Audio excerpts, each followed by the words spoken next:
1st of September 2023 for the purposes of this module. I want to start, please, your evidence by asking you some questions about your past ministerial role. You were Chancellor of the Duchy of Lancaster between the 24th of July 2019 and the 15th of September 2021, is that correct? Yes. But you also held the post of Minister for the Cabinet Office between the 13th of February 2020 and the 15th of September 2021. Why did you fill both posts? Why were you fulfilling both those positions? When I was first appointed as Chancellor of the Duchy of Lancaster, the Prime Minister made it clear that my role at that time was to lead on preparations for Brexit, and in particular for preparations for a potential no-deal scenario. It had been the case, I believed, and the Prime Minister certainly believed, that preparations for Brexit had not been made in the way that they should have been, and that was my sole focus during the time that I was Chancellor of the Duchy of Lancaster, CDL, alone. After the general election, the Prime Minister believed that government should be reconfigured, and he wanted to give me a slightly broader role, now, of course, that he enjoyed a majority and that a Brexit deal had been secured in outline, and that broader role was to encompass looking at how the Cabinet Office might improve coordination of government policy, particularly, but not exclusively, with the devolved administrations. Was your appointment as Minister for the Cabinet Office connected in any way with the dawning realisation of the crisis, the coronavirus crisis, which of course was beginning to make itself apparent? I don't believe so. You therefore held two ministerial posts broadly connected with the workings of the Cabinet Office. And did that mean that you were broadly responsible and you held the ministerial responsibility for dealing with matters such as civil contingencies, the resilience of government, with the response to civil emergencies? Was that all broadly within your brief? Yes, but I had observed before taking on this role and realised very quickly upon taking on this role that the way in which the Cabinet Office was configured was not, to my mind, appropriate for the type of pandemic that we faced and indeed the type of crisis that requires an effective whole-of-government response. I'm going to ask you some questions about the Cabinet Office in a moment. Before I do so, and just to conclude the issue of your ministerial positions, then on the 15th of September 2021, where you appointed Secretary of State for Levelling Up, Housing and Communities, and also Minister for Intergovernmental Relations. Why were you appointed to both those positions?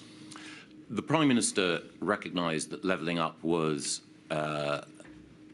a principal focus of domestic policy that had not, in his view, at that time, had the focus and drive devoted to it required. So he strengthened the department, which I took over previously, MHCLG, the Ministry for Housing, Communities and Local Government. We had an additional permanent secretary who was appointed on a temporary basis. I know it may seem odd to have a temporary permanent secretary, but Andy Haldane joined us in order to drive that activity.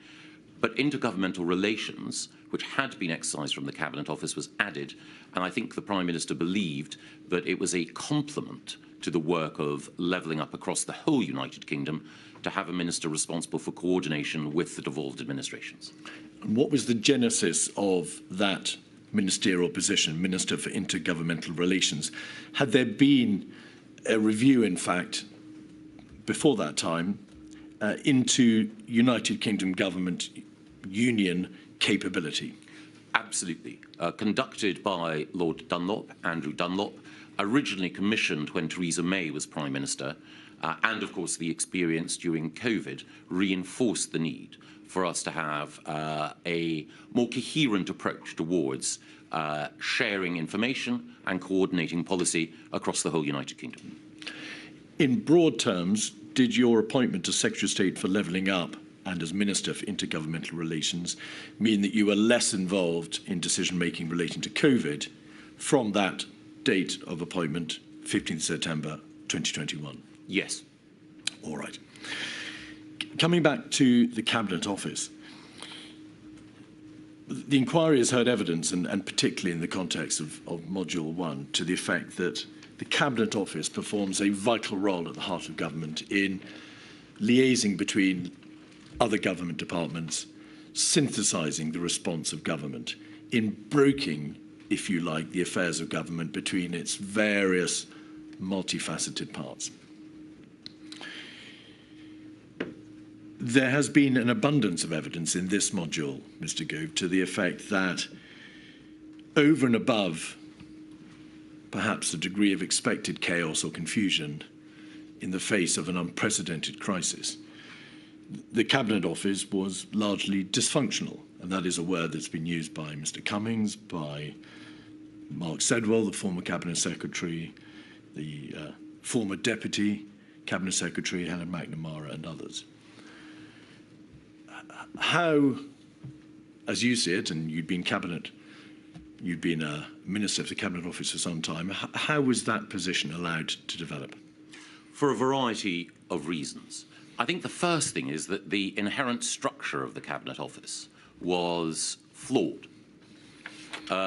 Normally, the lead minister, the Secretary of State, is responsible for everything that happens in his department, and of course, or her department, and answerable to the House of Commons, accountable for what happens there.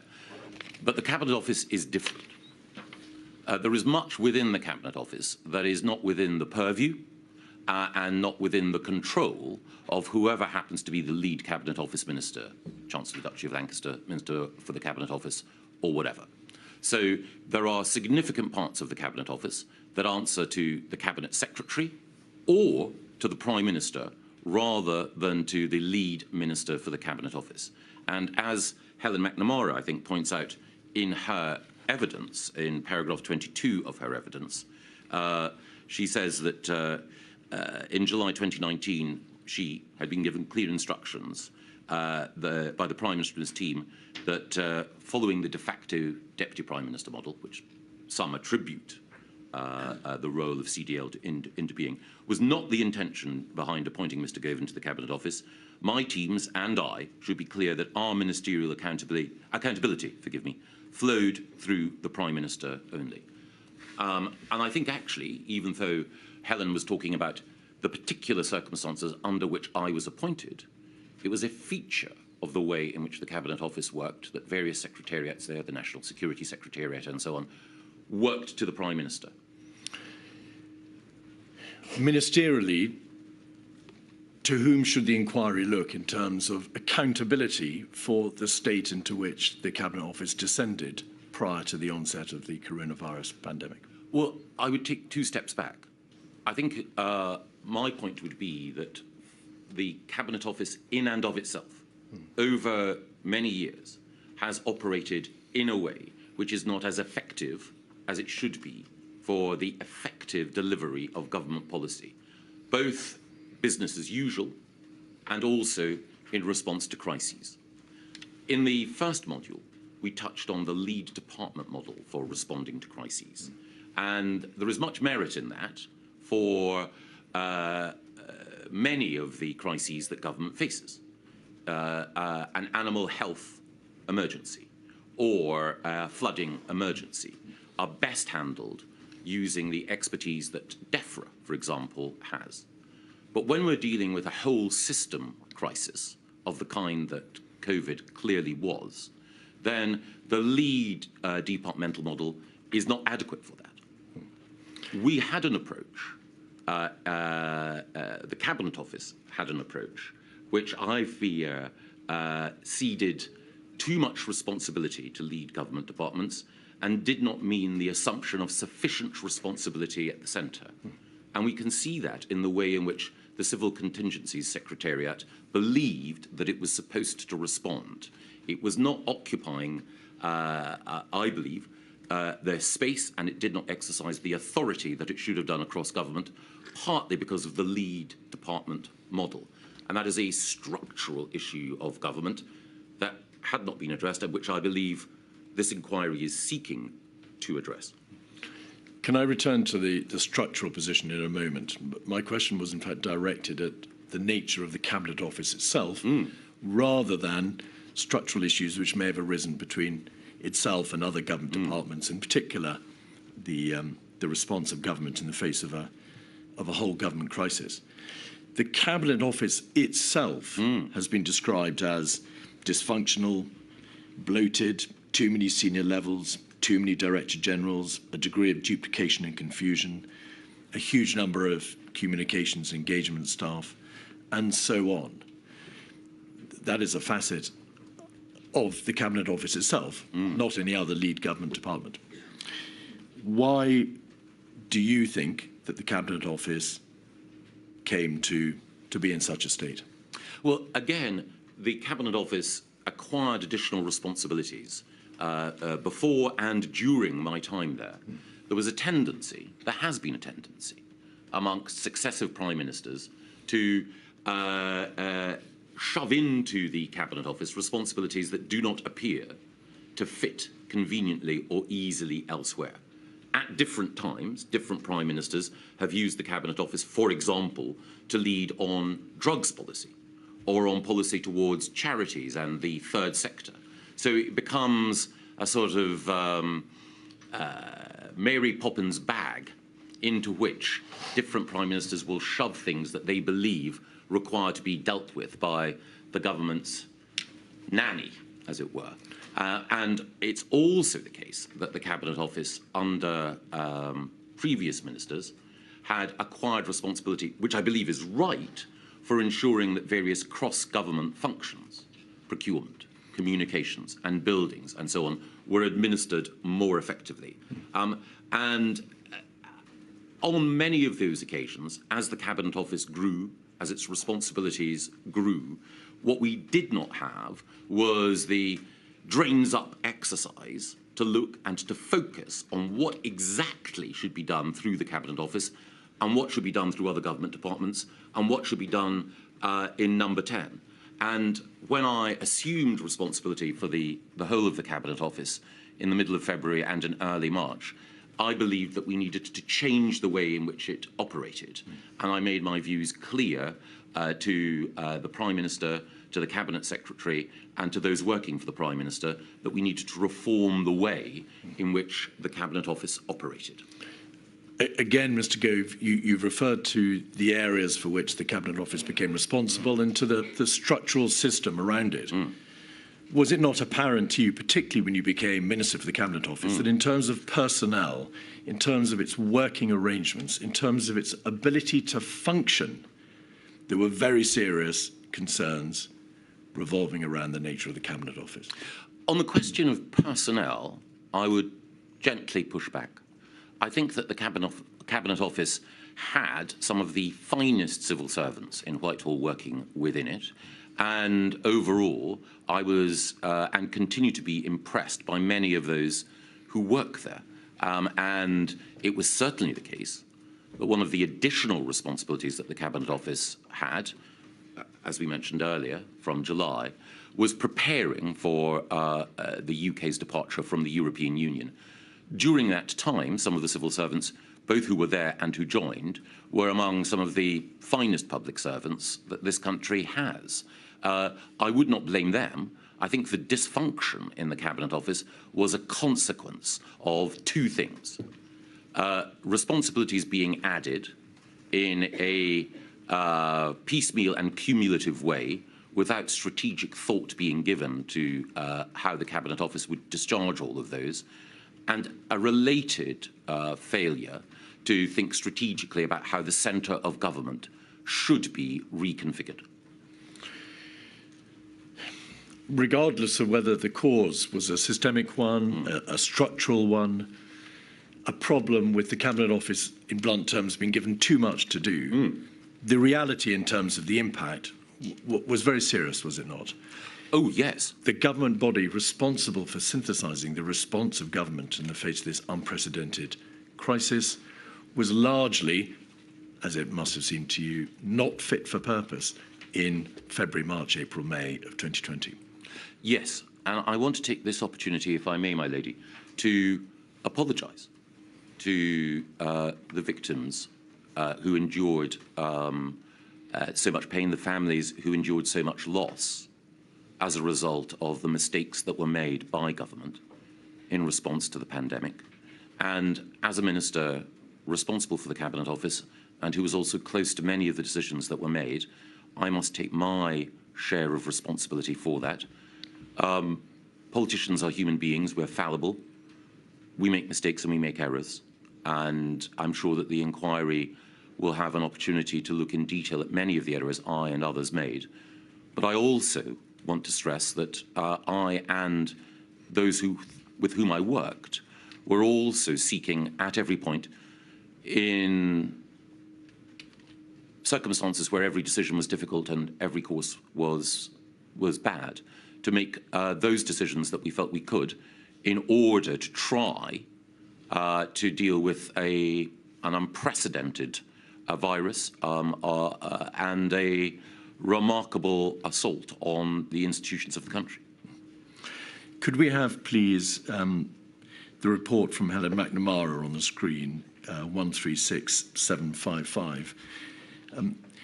Mr. Gove, you'll be very familiar with this document. Yes. It's a document about which Helen McNamara herself, somebody who I'm sure you would also describe as being one of our finest public servants. Absolutely. Prepared in May 2020. And the tenor of this document, Mr. Gove, is that not in terms of the structural responsibilities of the Cabinet Office, but in terms of its output, in terms of the personnel, in terms of the culture, in terms of what it was actually able to do, there were very serious problems. The culture was not getting the best from people. There was powerlessness. There was bad behaviour from leaders, too much politics, the talking over of junior women. She says, too many Cabinet Office senior leaders, which means they can't take decisions without consulting others. A superhero culture. The Cabinet Office has fallen out of shape. Those are damning observations, are they not? Yes, they are. And Helen's broader evidence points to the way in which, as she says, the Cabinet Office is not elastic. It was moved into a particular shape as a result of some of the successive responsibilities that I mentioned earlier. And so the overall structure of the Cabinet Office was not such that it could perform as it should, as any government department should, when faced with a crisis. Some of the behaviour that Helen quite rightly points out and calls out is, I think, a regrettable feature of one of our failures to effectively and at an early stage change the way in which the Cabinet Office worked. And as I mentioned earlier, there were a variety of changes that I wished to make, including some that I did make to personnel, which were intended to address some, though not all, of the concerns that Helen rightly raises. Right at the bottom of that first page, there are these words: sense that Cabinet Office has lost its way in making the Whitehall machine work for number 10, and then over the page, not synthesising departments or leveraging machine. That is a fairly broad observation, of course, but it may be thought to be an obvious one. If it had appeared to Helen McNamara that in this very general sense the Cabinet Office was failing in its primary role of leveraging the government machine, that must have been apparent to you from being Chancellor of the Duchy of Lancaster, which of course is a related Cabinet Office ministerial role, and certainly from February 2020 when you became Minister for the Cabinet Office. Yes. What did you do yourself in February, March, April to address the concerns which you appear to have shared? Well, the first thing is that when I was Chancellor of the Duchy of Lancaster solely, as I mentioned earlier, my focus was on Brexit preparations. And again, we discussed in the inquiry the extent to which I believe that those helped us to prepare for some of the challenges of COVID. But after assuming responsibility for the whole of the Cabinet Office, I sought to try to wrestle it into shape, and I, both with my private office and also with the new Permanent Secretary, Alex Chisholm, made a series of recommendations as to how things should and might change, improving its analytical function, changing the way in which reporting lines operated.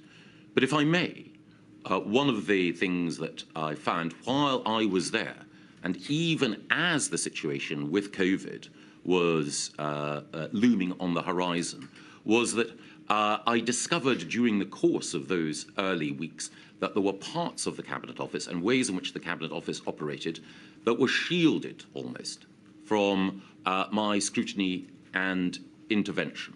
A case in point occurred when, on the 3rd of March, I believe, I had to answer an urgent question about the resignation of Philip Rutnam as Permanent Secretary at the Home Office and the consequences for the position of the then Home Secretary, Dame Priti Patel.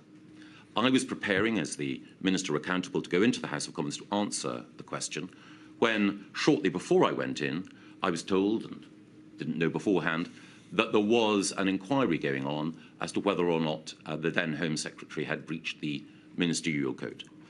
That inquiry was supervised by the Propriety and Ethics team within the Cabinet Office, who do a peerless job, but I wasn't aware of that at all.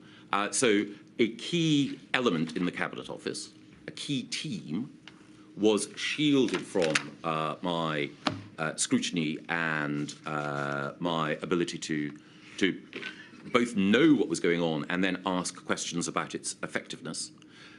At various different times in the run-up to that UQ and afterwards, I sought, by talking to Number 10 and making clear my frustrations, that we needed to fundamentally alter how the Cabinet Office worked. And indeed, I expressed my views, including to Dominic Cummings, sometimes in very direct terms, about the need for change and reform in the way in which the Cabinet Office operated. And Mr. Gove, we will look in due course at some of the, well, many of the suggestions that you made in relation to reform of the Cabinet Office structure. But again, why did this revelatory understanding about the state of the Cabinet Office not occur whilst you were Chancellor of the Duchy of Lancaster, that is to say, between July of 2019 and February of 2020? It must have become apparent to you, while you discharged that important ministerial responsibility, that the government department for which you were at least indirectly responsible was failing. Well, the first thing is that my responsibility as CDL was to make sure that the inadequate preparations that we had made for our departure from the European Union were ramped up. And that was the principal focus of my work. It meant enlisting additional people from outside the Cabinet Office to come in. Already I was aware that in one area, a central area of government responsibility, government was not configured as it should be. I was, during that time, increasingly aware of some of the inherent dysfunction within the Cabinet Office, but it was only when I assumed full responsibility as MCO that it became clear to me quite how dysfunctional the structure of the organisation was. And as I mentioned earlier, there were parts of the Cabinet Office that, and perhaps rightly, considered themselves not to be responsible to or accountable to me, or indeed anyone who was CDL or MCO. And I used to refer to parts of the Cabinet Office as the dark side of the moon, because they were obscured from my gaze. If you were increasingly aware, as you say you were, why did you take no steps prior to March 2020 to address the problem? I was appointed to be MCO, I think, on the 13th of February. And I think within weeks, I was making clear to Number 10 and others. I mean, I apologise. Between July 19, when you were Chancellor of the Duchy of Lancaster, and March 2020, when you had your feet under the table of that new ministerial responsibility. Again, it's a nature of a feature, and in the nature of cabinet government, that you can make observations to the Prime Minister and to others about the weaknesses that you discern in other parts of government, but there are delineations of responsibility. So, did you, and I apologise for interrupting, did you make those observations between July 19 and February 2020? I made some observations informally about some features of how the government machine was operating, but at that time I was prioritising what I considered to be the role and mission that the Prime Minister had given me, and which I believed was absolutely critical. So as I arrived as Minister for the Cabinet Office, alongside being Chancellor of the Duchy of Lancaster, I had concerns, but I wanted to familiarise myself with the shape and structure in greater detail before then making recommendations for change. Normally, in previous cabinet roles, when I've arrived in departments and I believed that there needed to be change, I've taken a couple of months before instituting what some of those changes are, because I wanted to make sure that I properly understood why things are the way they are, before then arguing for change. When I arrived at the Cabinet Office, it was rather quicker. There is a principle in politics, the principle of Chesterton's fence. Sometimes the existence of a particular institution or protocol seems irrational, but before you remove it, you need to understand why it might have been put there. And that applies in other government departments. Don't immediately rush to change things before understanding why they were there. But as you say, while I was Chancellor of the Duchy of Lancaster, I became increasingly aware of the need for change. And then, as Minister for the Cabinet Office, I sought quickly to familiarise myself with those aspects of the operation of the Cabinet Office that I had not been directly responsible for beforehand, and became even more seized of the need for changing how it worked. You're not suggesting, of course, that dysfunctionality, if revealed in the heart of a government department, is something that should not be addressed? No. No, it absolutely should be addressed. Right. But my point is one born of experience, which is you need to understand why things are the way they are, that things which at first or even second glance within government or within any institution, which may seem a barrier to progress or may seem illogical, must have seemed at one point logical to someone. So you need to understand why things are the way they are before then saying, right, this needs to change, the justification has fallen away, the logic behind this decision no longer applies. Was it also apparent to you from February 2020 that there were very serious systemic issues in the heart of Number 10? The inquiries heard a great deal of evidence about the toxicity, the atmosphere in Number 10, the behaviour of people in Number 10. You will be familiar with the references in the Cabinet Secretary's WhatsApps to it being like taming wild animals. Nothing in Mr. Case's past experience had prepared him for the madness. He'd never seen a bunch of people less well equipped to run a country. That could not have been hidden from you as Minister for the Cabinet Office, could it? I think Mr. Case's evidence... well, he hasn't given evidence yet. I think that WhatsApp refers to circumstances later in our response to COVID, but I entirely understand your point.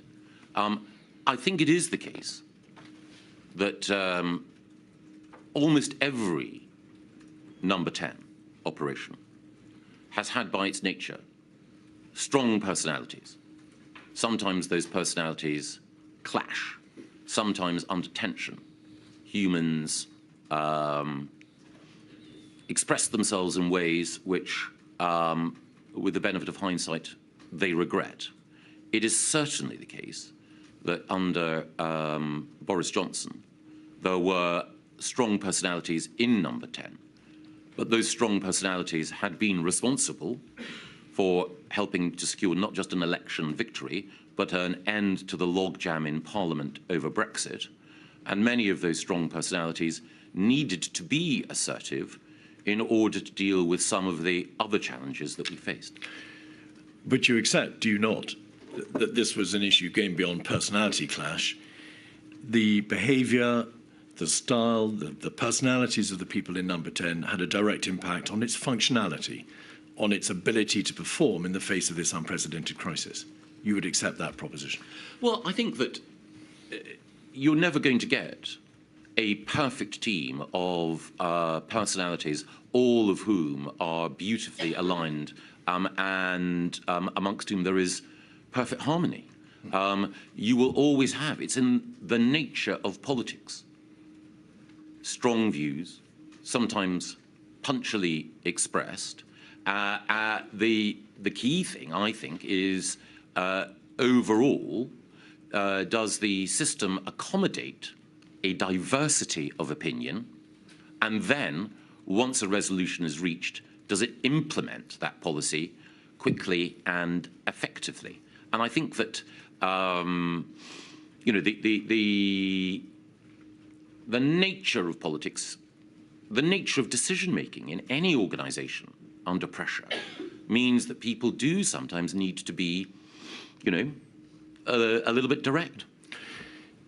The evidence, Mr. Gove, suggests, well, the point is not that a council of perfection should have been expected on the part of Number 10, but that it was dysfunctional, that it was chaotic, that in terms of its ability to produce policy, as you've described it, to implement government decision-making, it was, to use the words of Mr. Cummings himself, dysfunctional. I think that there were, Mr. Cummings's written evidence goes into great length about many of the frustrations that he felt, even before he entered government, about the way in which it worked. I share many, if not all, of his concerns and views about some of the weaknesses of the way in which government operates. But I think that it's in the nature of anyone who's a reformer that they will feel the need to test the effectiveness of delivery and then want to seek to improve it, sometimes by being exacting and tough, but one would hope always with an understanding of the human factor as well. And I think that the question of how effective government was and is best discerned from a detailed look at its response to different crises. And again, I would not want to preempt the committee's conclusions at all, but I think I would argue that the government of Boris Johnson, when it came to preparation for Brexit, executed that well. When it came to the vaccine rollout, executed that well. But there are other areas which I know the inquiry will look at where it would be quite wrong to award ourselves high marks. Well, I'm going to press you on that, Mr. Gove. In terms of the government's overall response in those early months to the crisis and deliberately not addressing the issue of vaccines, the government response was deficient. There was a chaotic and dysfunctional element inside Number 10, inside the Cabinet Office, and the government, whether you put it in terms of, using your words, in terms of output or delivery, was significantly off the mark, was it not? I think it was the case that there were specific failings, and we can go on to list them. But I would add two things. The first is that governments across the developed world were dealing with a novel virus, and governments across the Western world scrambled to appreciate quite how devastating the impact of this virus would be on their healthcare systems, on their economies, and on vulnerable people within their societies. So, of course, mistakes and errors were made by the UK government, and some of them were unique and specific to the UK government. But I also think that we need to remember that governments everywhere made errors. This is not to excuse me from my responsibility for the mistakes that I made. It's simply to say that when dealing with a crisis of this kind, one needs to appreciate that for democratic politicians everywhere, there were sudden and accumulating pressures, which some dealt with better than others, but also the very nature of the virus and the nature of the response required became more and more apparent over time as more and more evidence came to light, as we've seen from the evidence presented to the inquiry. Originally, there was scepticism about asymptomatic transmission. As we've seen from the evidence presented to the inquiry, there was a strong body of scientific evidence that suggested that, for example, to lock down earlier than we did would have tested the patience and the endurance of the British public in a way that was not sustainable. Can I interrupt you there to say, of course, we're going to look at some of the decision-making, and important decision-making, and the information available to the government. But before we move on from this topic, Mr. Gove, you would accept that, however eloquently advanced, that those observations in relation to the performance of other governments can only be proffered by way of mitigation. They are not an answer to the basic charge, I don't mean that in a legal sense, that there were failings in the heart of the government machine, its departments, its centre, its operations in Number 10, that directly impacted upon its ability to respond to the crisis. Yes, but I think that it's important that we are specific and that we look at specific incidents. So it's understandable that people will express themselves in WhatsApps in the heat of the moment, or even in evidence in placid recollection. They will express themselves with frustration, sometimes anger, about what they see and what went on. That is human. What is also human is making mistakes. The key thing is, were individuals case by case operating in a way that was cavalier, irrational, or foolish? And my contention would be that if we look in detail at each of the processes of decision-making, we can understand that many of the weaknesses were as a result of systemic factors. Other weaknesses were as a result of people's preferences, instincts, and judgments, leading them in a particular direction, which, with the benefit of hindsight, was wrong. Indeed. The DHSC, you must have been in a position to form a view, in a general sense, about its ability to respond to the crisis.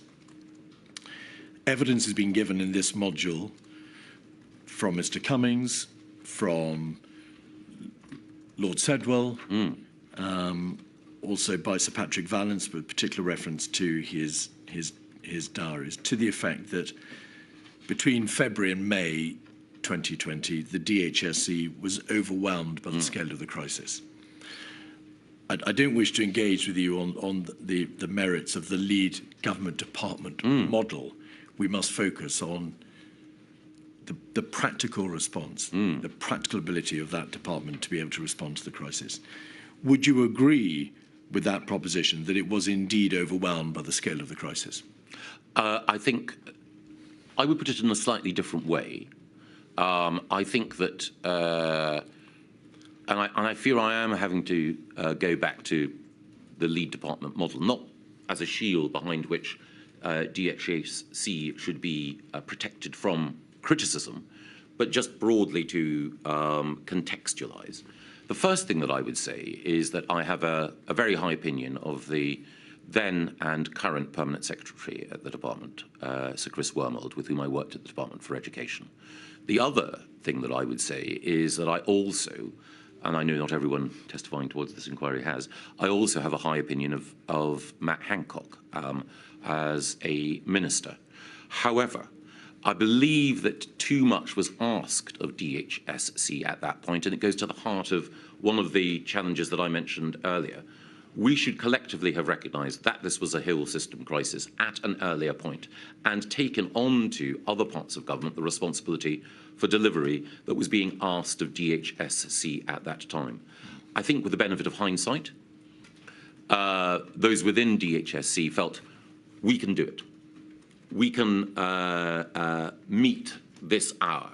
And I think that while that degree of commitment and leaning in is admirable in spirit, the truth is that at an earlier stage we should have broadened responsibility. We did, in due course, with the setting up of the ministerial implementation groups, the COVID-19 task force and so on, but I do believe that should have happened earlier. You've said that there may have been an element in the DHSC of we can do it. Yes. In Sir Patrick Vallance's diaries, that there are references to Mr. Hancock appearing to want to keep too much to himself. That in the face of the operational mess, as he describes it, into which the DHSC descended, there was a failure on Mr. Hancock's part and the part of the Permanent Secretary to tell the rest of government how it was. They kept too much to itself, or to themselves. Would you agree with that proposition? Yes, but I think that, as I've just described, it was a desire to rise to the occasion and a wish to not evade responsibility, actually, on their part. But there should have been, arguably, a greater degree of challenge at an earlier stage. And it was the case that I'm sure others as well, used Cobras and used other opportunities, emails, messages and so on, to try to ensure that the right questions were being asked and that DHSC, if it wasn't able to deliver in a particular area, sought the help of other government departments or had the oversight and scrutiny that other government departments could bring. Regardless of their intentions, and they may have been honourable, you would agree that a failure to move fast enough, a failure to keep the rest of government informed as to the crisis faced by the DHSC was a significant failing in itself. That is not how the system is meant to work. Well, I would take it one step back, which is that I think it is the case that there was a noble intention on the part of DHSC, but it is not as though DHSC was the sole repository of information about what was going on with the virus. One of the things that we were all doing was both listening to the thoughtful advice from the government's chief scientific advisor and the chief medical officer, but also seeing what was happening on our television screens, reading material that was open source and widely shared. So we could form a judgment about whether or not the whole government response and the DHSC response was appropriate. So again, we could make a judgment about the need for ventilators, seeing what was happening both in the Far East and in Italy. It should not have needed one single government department to prompt questioning from others within government about the approach that we were taking. And indeed, as I think my evidence points out, I benefited from reading outside government briefings in order to be able to bring to bear the sorts of questions which I believed it was necessary to ask. Let us look then at some of the documents to which you were privy and the meetings which you attended in the early days of February 2020.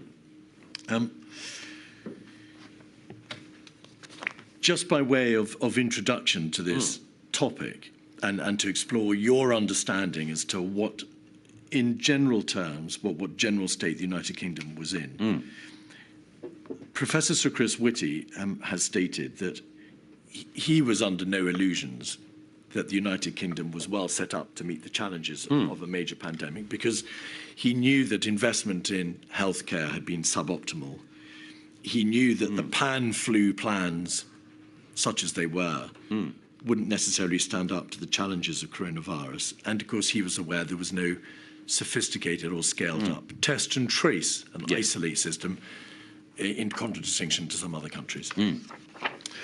In general terms, Mr. Gove, in early February, were you aware of those concerns?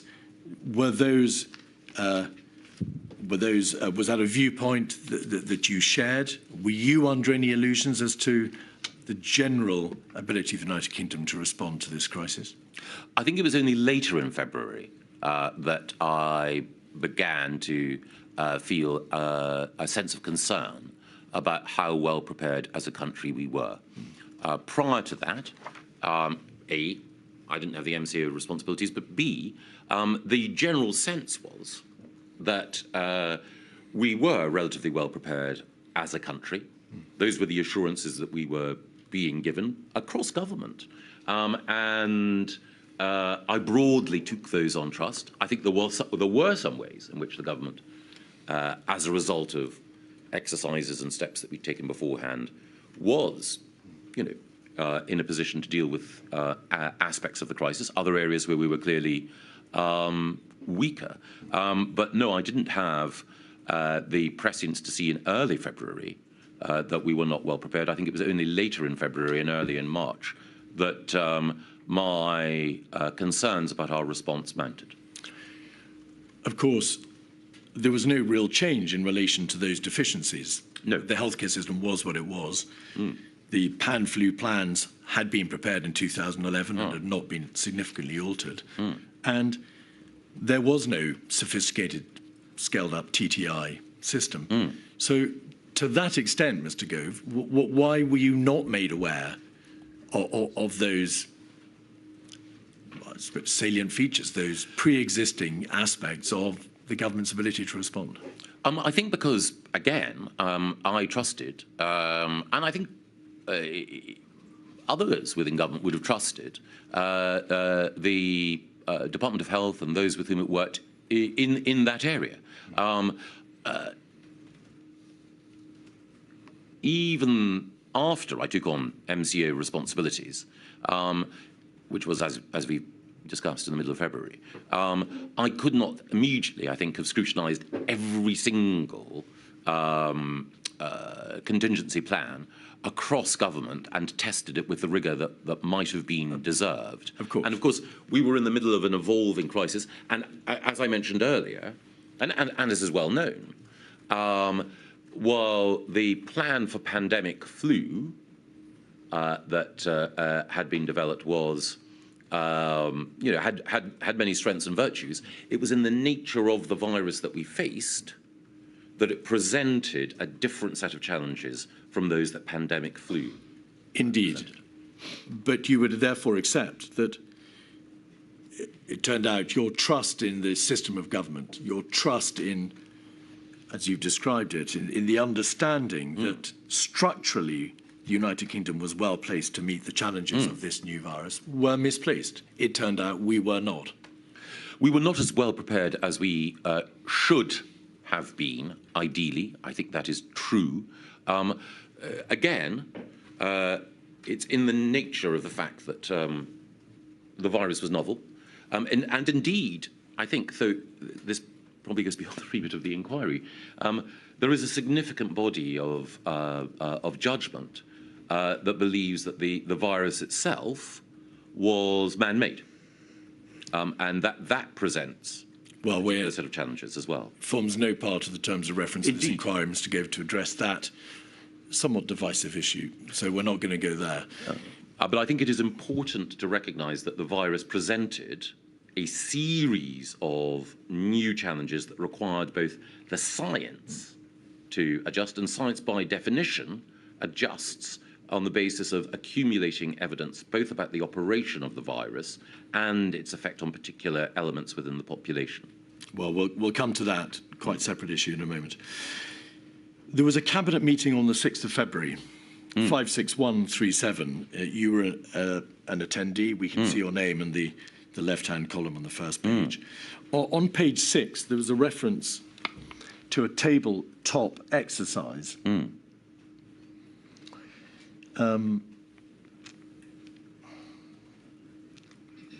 We should be able to see that. reference, perhaps not on, therefore, on this page. Oh, yes, there would be a tabletop exercise the following week. Colleagues should attend personally or designated junior minister as a dedicated departmental minister.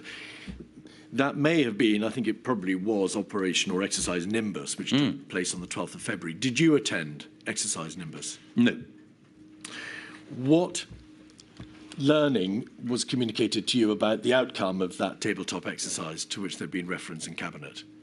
I do not recall any specific reference to exercise or Operation Nimbus.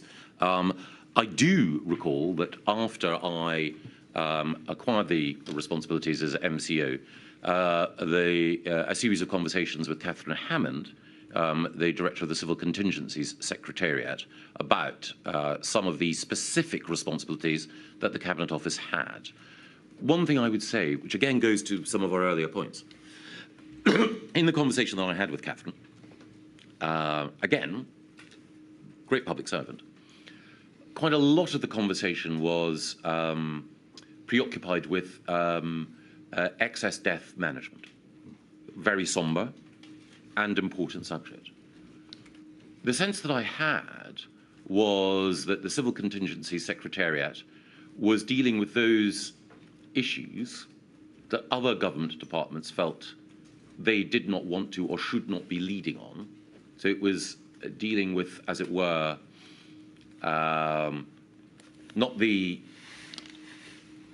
full sweep of questions that it should be dealing with.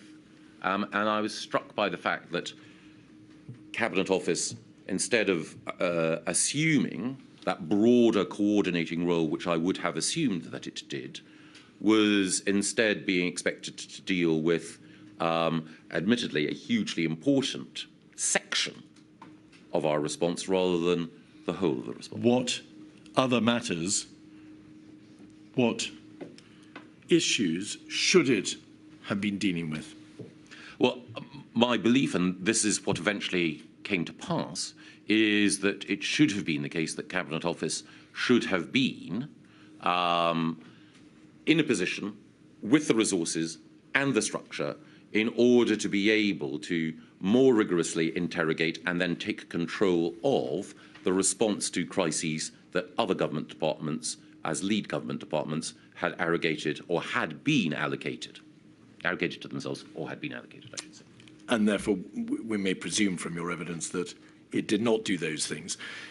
Can I ask you what your understanding was in a very broad sense about the nature of the work done by the CCS? Because the material, as you rightly identify, shows that the CCS, the Civil Contingency Secretariat, was concerned with planning for excess death management. Yes. I mean, what a terrible euphemism. Yes. It was dealing with issues such as body bags. Yes. And the care for and the looking after of dead bodies. Yes. It was concerned with the promulgation of a pandemic, in fact, a flu pandemic bill. It was concerned with the surge capacity within the NHS and with the financing of the care sector. Yes. But there was no consideration of possible countermeasures at that stage, or in a broad sense of infection control matters. Yes. Is that the area to which you're referring when you say there were areas it didn't address? A part of it, but it's even more a prior question, which is if you have a lead government department and the Secretary of State for that lead government department chairing COBRA, he's asking of other government departments for a variety of things. So if I were Secretary of State for Health and it were a pandemic, or if you were... Could you just slow down a little bit, Mr. Gove? You're racing away now. Give me. If either of us, if my lady were Secretary of State for Health and chairing COBRA, any of us would ask of other government departments, what are you doing? So one would ask of the Education Minister, are we certain that policy X is being followed in schools? One would ask of the Defence Secretary, is it possible that we can deploy the military in this occasion?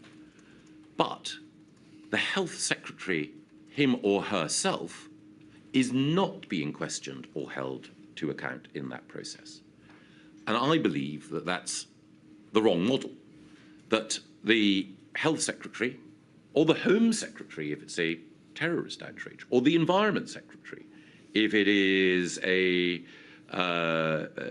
animal or plant disease outbreak, should not be the person chairing COBRA, but the person reporting to COBRA, and it should be a Cabinet Office Minister or the Prime Minister who acts as the chair, interrogating all government departments, seeking to ensure that ancillary departments support the lead department, but also questioning the lead department on its responsibilities and management. Was there a specific issue in this regard in relation to the Health Ministerial Implementation Group? Because Mr. Hancock chaired that MIG and therefore was to some extent, in the way you've described, marking his own homework. Yes, and I would say it is a structural weakness because, as I mentioned earlier, I have a high opinion of Mr. Hancock and believe that many of the decisions that he made were right and displayed foresight and wisdom. You've acknowledged that when you discuss these issues with the Civil Contingency Secretariat, yes, and we must presume from the fact that you said you approached them and you spoke to them that you were engaged in this issue, it was something that you were looking at. Was it apparent to you that there was no real debate about infection control being carried out within the CCS, that it was focusing on, and I don't mean this disrespectfully, ancillary issues such as the management of dead bodies, legislative proposals for dealing with public order in the face of a flu or coronavirus pandemic, and admittedly surge capacity within the NHS? In central government terms, there was no real consideration of how do we stop this virus from spreading, of what infection control measures need to be thought about and then put into place. What was your reaction? Yes, I would not want to overstate either my knowledge or my prescience. All that I felt when I was talking to Catherine is, A, as you say, the whole issue of excess death management is sombre, chilling, scary. Also, why is this assuming so much of the Civil Contingency Secretariat's time and time in this conversation when there are so many other aspects of dealing with this emerging pandemic that require to be addressed? What I could not say, because I did not know enough, is who's dealing with X, who's dealing with Y, who's dealing with Z, because appreciating the need for infection control, non-pharmaceutical interventions, therapeutics and so on, was something that I only became more acquainted with as the crisis developed. In this cabinet meeting, you will see 2 or 3 lines above the reference to tabletop exercise. The words, the central point to make was that the government had a plan to deal with this illness, and this was guided by science. Yes. I don't intend to ask you any questions about the doctrine of following the science, but what was the plan, as far as you understood it, that the government had in place to deal with the illness? What plan? You must have asked yourself. Yes, and the plan, and this was again emphasised in COBRA, was a plan to delay and contain the spread of the disease. The disease, however, overwhelmed that plan, yes, to put it mildly. How delay, how contain, Mr. Gove? What was the plan for delaying, for practically stopping the spread of the virus into the United Kingdom and then containing it thereafter to the extent that containment, delaying it thereafter to the extent containment was lost? What were the nuts and bolts of that plan, as far as you understood it to be? That we should use testing and contact tracing in order to monitor the spread of the disease and that seek to isolate those who were infected. You understood, of course, that that system dealt only with index cases, a relatively small number of travellers who had come into the United Kingdom, and that there was, beyond the first few hundred, absolutely no system for testing, tracing and isolating. Quite. And not only was the system at that time proven to be inadequate and overwhelmed. There were subsequent problems with testing Indeed. and contact tracing throughout the pandemic. I would only add, however, that the initial evidence that ministers were presented with was that there was a low likelihood of asymptomatic transmission, and obviously we subsequently discovered, we all discovered that was not the case. That is to do with the overarching understanding of the characteristics of the virus, but focusing on what the Cabinet was told Yes. by the CMO about the nature of the plan. This was plainly a matter of the gravest concern, and you were being assured, don't worry, we've got a plan. Yes. And I want to ask you, what was your understanding of the mechanics of that plan beyond, well, we're going to contain it and delay it? That principally, but also that we had, as Chief Medical Officer, one of Britain's foremost epidemiologists, that we had a robust system within the NHS of providing surge capacity at certain moments, and that we had stocks of some of the drugs that might prove efficacious and of PPE. Of course, it was in the nature of our preparation that our preparation was for a flu pandemic, and that the PPE and drugs that we had were aligned with that type of pandemic, not the coronavirus pandemic, as it turned out. Even at that stage, Mr. Gove, it was known to everybody there was no antiviral or no therapeutic for this coronavirus. So that could have been of little solace. In terms of how it was envisaged that if the virus spread beyond the handful of travellers and index cases, infection control measures could be put into place, what debate was there? That debate only intensified or really took place later. I'm so sorry to interrupt. There was no debate about the nature, the existence of infection control measures at this stage in early February. Well, there was an observation or a series of observations about what was being done in East Asian countries, and particularly in China. And again, a central question that I know many of us will be asked to address is the wisdom or efficacy of lockdown. But I think, as the CMO, CSA and others have said, lockdown was an unprecedented departure for a country like the United Kingdom with its traditions of liberty.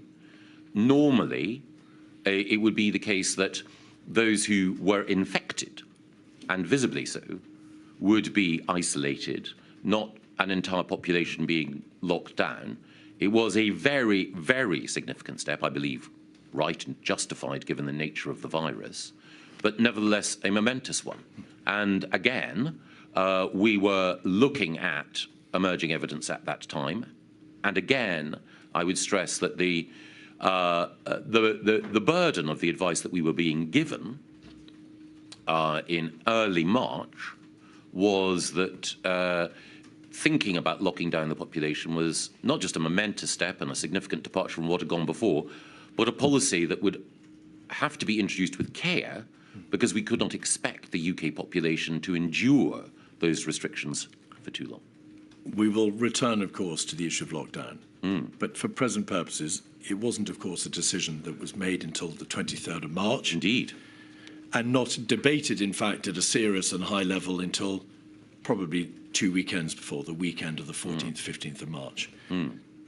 You accept, therefore, Mr. Gove, that whilst debating the spread of a new coronal viral outbreak, acknowledging, as you have done already, that there was a dawning realization that there were no practical measures that could stop its spread, no TTI, sophisticated TTI system, that the virus, once it got out of China, would be impossible to be limited, to be kept away from our shores. There was no debate about infection control. Prosaically, how do we stop the virus from spreading throughout this land? I would say two things. I'm sure there was debate going on in SAGE in other government advisory committees amongst medical experts, epidemiologists, and public health experts. I'm sure that debate was going on. I could only rely on the advice that was given to government ministers broadly, and also to what you or I or anyone could read through open source information.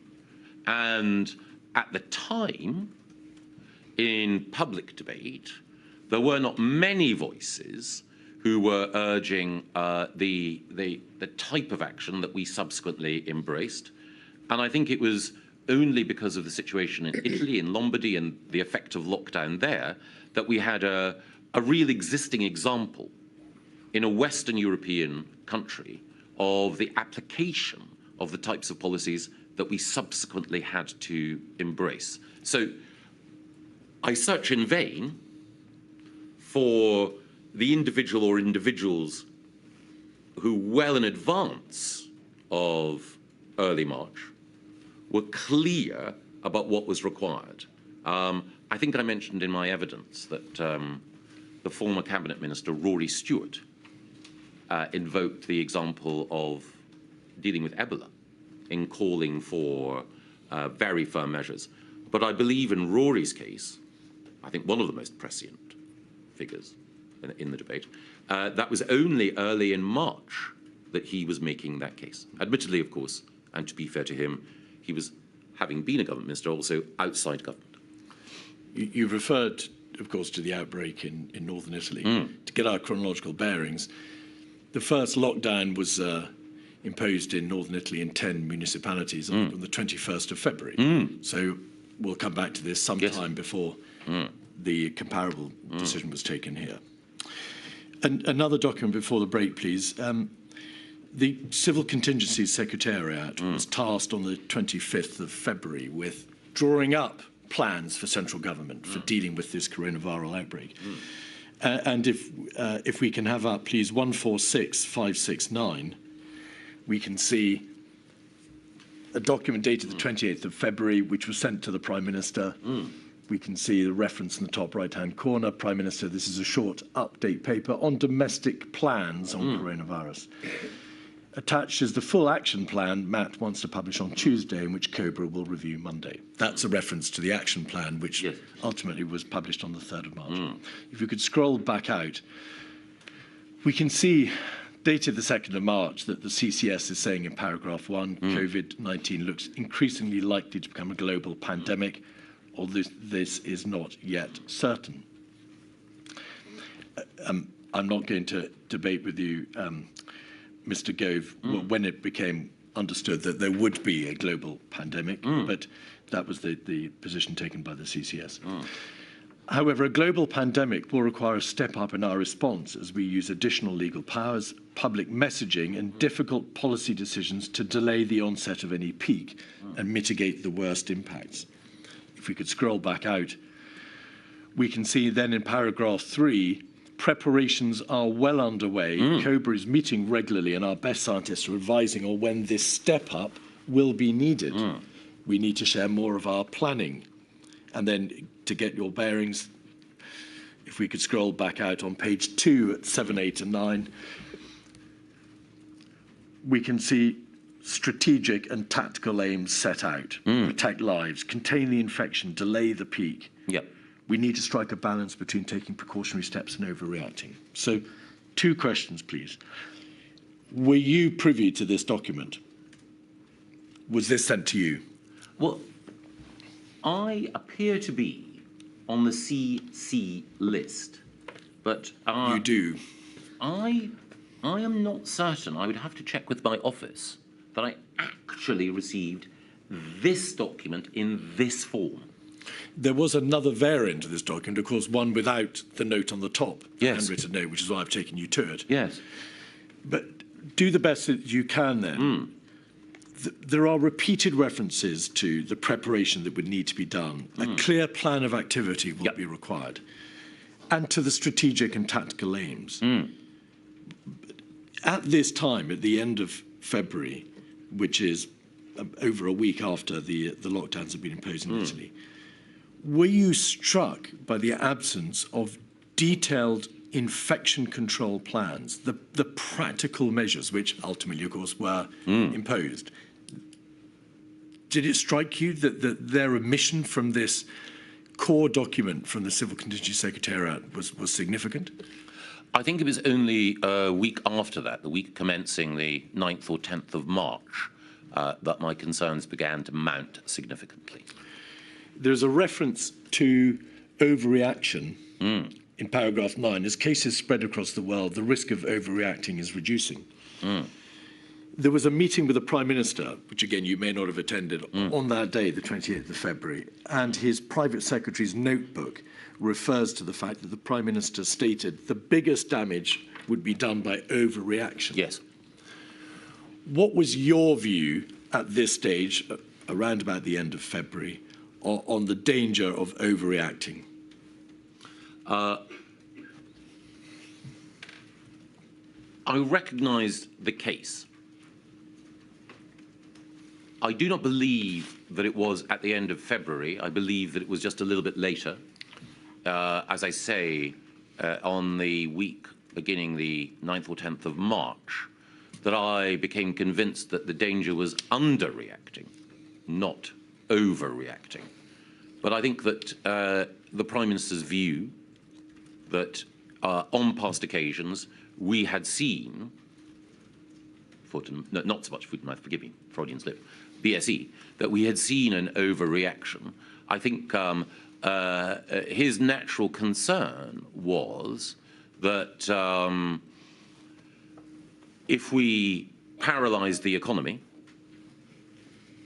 there would be undoubted costs. There were undoubted costs.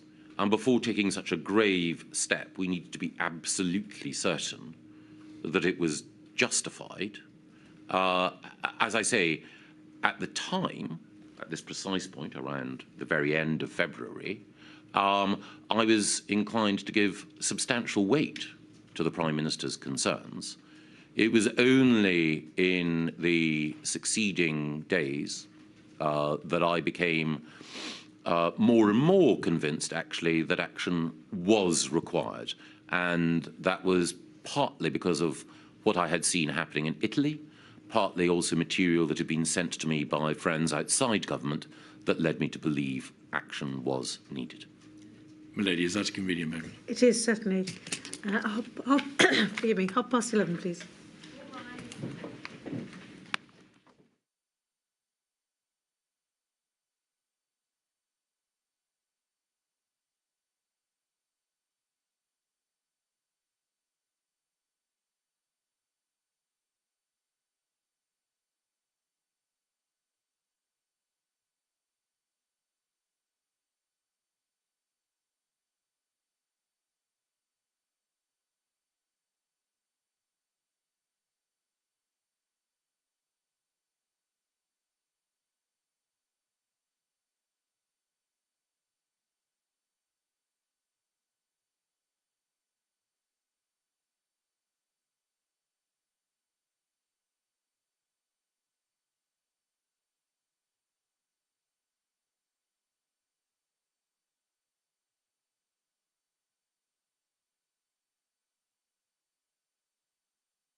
Keith.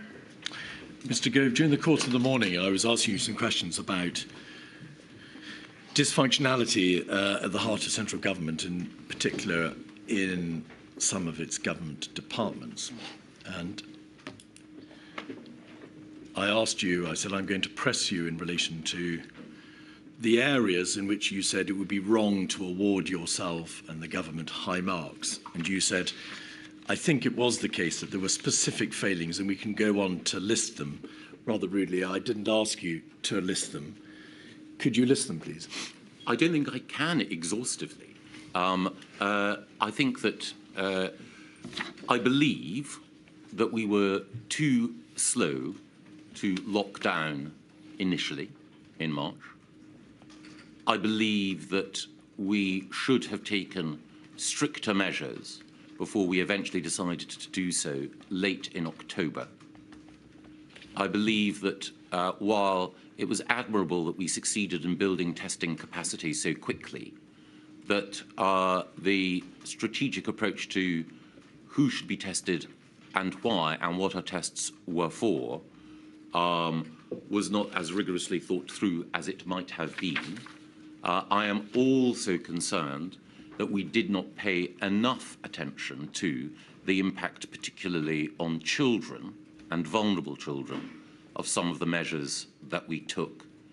I also believe that the approach that we took towards PPE procurement deserves, at the very least, a reflection. Thank you. On the 2nd of March, there was a COBRA. It was the first one chaired by the Prime Minister. Yes. 56217. Do you believe that the Prime Minister should have chaired earlier COBRAs, not for the purposes of reaching a different outcome in terms of the work done by COBRA, Mr. Gove, but in terms of giving a greater impression that the crisis was being taken seriously? Or are you agnostic on this issue? Not quite agnostic. In an ideal world, the Prime Minister or another minister who was not the Secretary of State for Health, this is not a personal comment about Hancock, simply about the role as we discussed earlier, should have chaired it. But I do believe that the Prime Minister chairing it on Monday, the 2nd of March, was wise and right. Page 5, paragraph 2.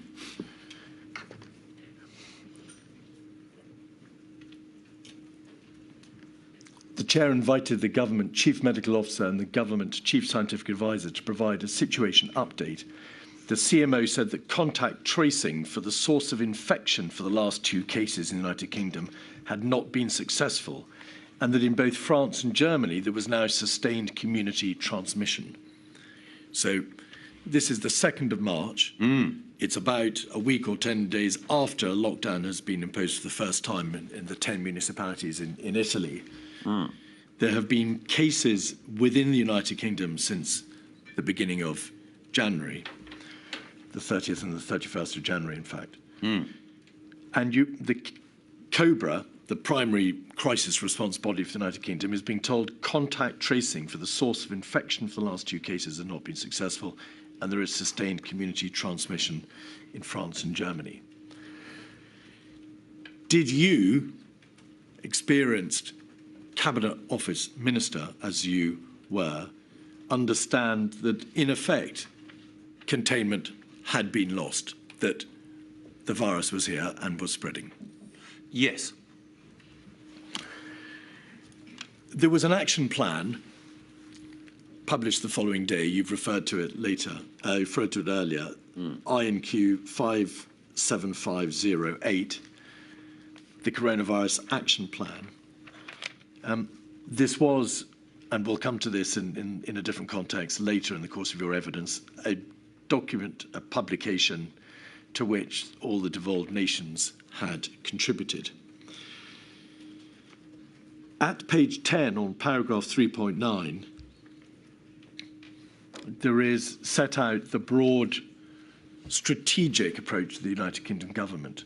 Contain, detect early cases, follow up close contacts and prevent the disease taking hold in this country for as long as is reasonably possible. If it does take hold, slow the spread in the country. Did COBRA, which was cited, of course, on the publication of this action plan, consider the degree to which containment had already been lost, that the virus was in the United Kingdom and it was spreading, there was sustained community transmission, and therefore that a strategy based in part upon containment was a failed strategy? I think it's fair to say that there was a dawning realization that the spread of the disease would mean that moving from contain to delay was becoming more and more imperative. Certainly on my part, and I'm sure on others. Did anybody think to ask themselves, but what is the point of publishing our sole strategic document on a basis which may simply not turn out to be correct? I think it was the case at that time that there was a growing realization, but it was not universal. This was a document, of course, agreed by all four governments, into which a degree of close working had gone. And this was the plan overall, as had been drawn up in the weeks and days beforehand. So I think it's fair to say that in laying out how the government sought and planned to approach the pandemic, that it was right to show our working, as it were. On page 4 of paragraph 1.1, there is a reference to the United Kingdom being well prepared to respond in a way that offers substantial protection to the public. That turned out not to be the case, did it? Certainly we were not well enough prepared, no. Going back to the COBRA document the day before, the meeting of COBRA 56217, on page 5, paragraph 3,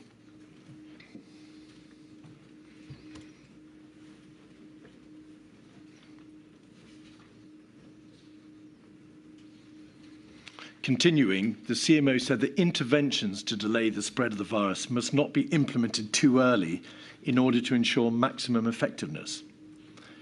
SAGE was looking at social distancing measures and exploring measures that both Hong Kong and Singapore had utilised. Now, of course, as it happened, you're well aware that on the 12th of March, the first countermeasures were ordered to be imposed. It was an order that those displaying symptoms of coronavirus had to self-isolate for 7 days. What was COBRA's position in relation to the CMO's suggestion that infection control measures, perhaps of that type, isolation, self-isolation, possibly hand washing, possibly social distancing, should not be imposed too early to ensure maximum effectiveness? Was there a debate about the good sense or otherwise in that proposal? Not at that COBRA, no, that I recall. There was a, I believe, understandable respect for the CMO. As I mentioned earlier, Sir Chris is a very distinguished epidemiologist and dedicated public servant. And the view, the broad scientific consensus at that time was that to impose measures which we now know of as lockdown would have tested the patience of the public, that they would not have endured for long, and therefore they needed to be applied at just the right time. This was not, with respect, a reference to lockdown, or at least not least lockdown, because it's measures for social distancing and exploring measures. I think the reference to both Hong Kong and Singapore was clearly a reference to East Asian jurisdictions that had very, very tight measures analogous to lockdown. Not just a lockdown, correct?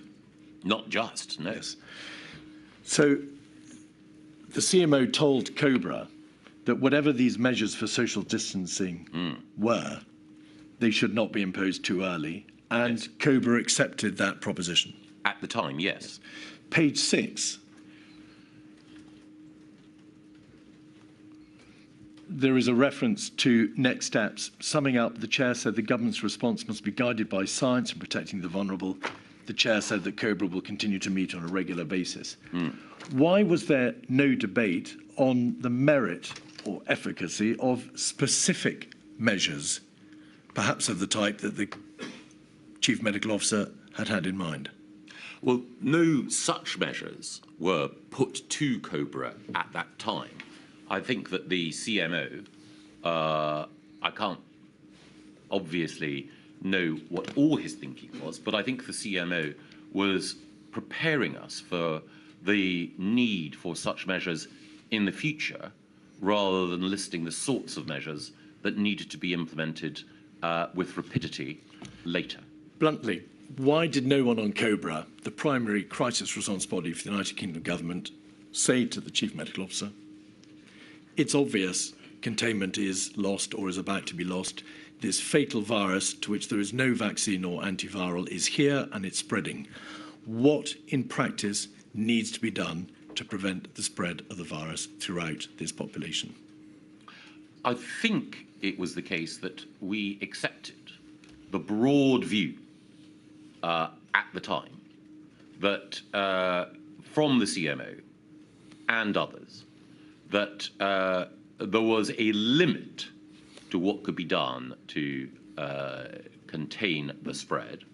And the reason there was a limit is that lockdown measures or analogous measures were unprecedented in their application in the UK, and the public, as I mentioned earlier, would not endure them for long. So the argument at the time was such measures may well be required, but we have to be careful not to introduce them too early, because that will only mean that they will have to be lifted, and that will lead to a second wave. Mr. Keith, I'm sorry to interrupt. I hope I haven't stopped your train of thought. Going back to the reference to the Chief Medical Officer's advice to COBRA, I can't remember, forgive me, and I haven't got my notebook with me, whether that passage was put to Sir Chris and whether he accepted it was a fair reflection, because it seemed to me that he appeared to be advising caution against any measures, including lockdown, and we can understand the reasons in relation to lockdown. And I just wondered if... Yes, indeed. The general proposition was put to him, Yep. but not that sentence. So my lady's quite right. There is an issue as to whether or not measure meant measures or it meant the lockdown measure. Exactly, or whether it meant things short of lockdown, like Yes. social distancing. Yes. Yes. Obviously, I'm not in a position to give evidence, and of course I can't. You have received a fair amount of material already as to what the general state of play was about the understanding of what measures might in due course be imposed. So I think a sensible place to land in relation to this is that no part of government was saying these are the lists of measures which you need to be considering. There was a general sense of be careful. It's just that Mr. Gove just said that the public might get tired of them. Well, things like washing hands, we know that that has no downside. And so I just wondered whether... Indeed. Can you remember, Mr. Gove, did the CMO cover up the broad spectrum of measures, or was your impression he was talking about measures as draconian as lockdown? I think that he was preparing us for the possibility that there might need to be draconian measures, hence the reference to Hong Kong and Singapore. But at that stage, the broad advice was, as my lady says, to wash one's hands. To jump ahead slightly, and it may not be helpful, I believe that Cabinet met the following Tuesday, on the 10th of March. And in the Cabinet minutes, a point is recorded as having been made. I believe this is a reference to a question or a point that I asked then. I, by that stage, was concerned that the measures we were taking were not sufficient, that the hand-washing advice, while obviously valuable in itself, was not enough.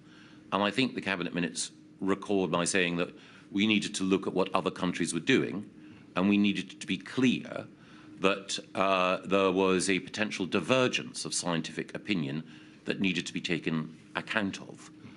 I wanted to balance both respect for the CMO and CSA, their distinguished scientists, I'm not, but with a desire to say we do need to recognise that the course that we are on needs to be altered. And of course, advice is advice, as the scientists and the CMO himself and the GCSA have been at pains to tell the inquiry. The ultimate decision makers were COBRA and, of course, above COBRA, ministers, and above ministers, the Prime Minister. But one final question on this point, and it's a question prefaced in my lady's question to you. Yes. There was a general understanding, of course, that there were measures available. In past pandemics, there have been the closure of schools. There has been hand washing, as my lady says. There are quarantines which have been contemplated and imposed in the past. Self-isolation of not just individuals, but households. Indeed, the very measures which did come to be imposed at a later stage.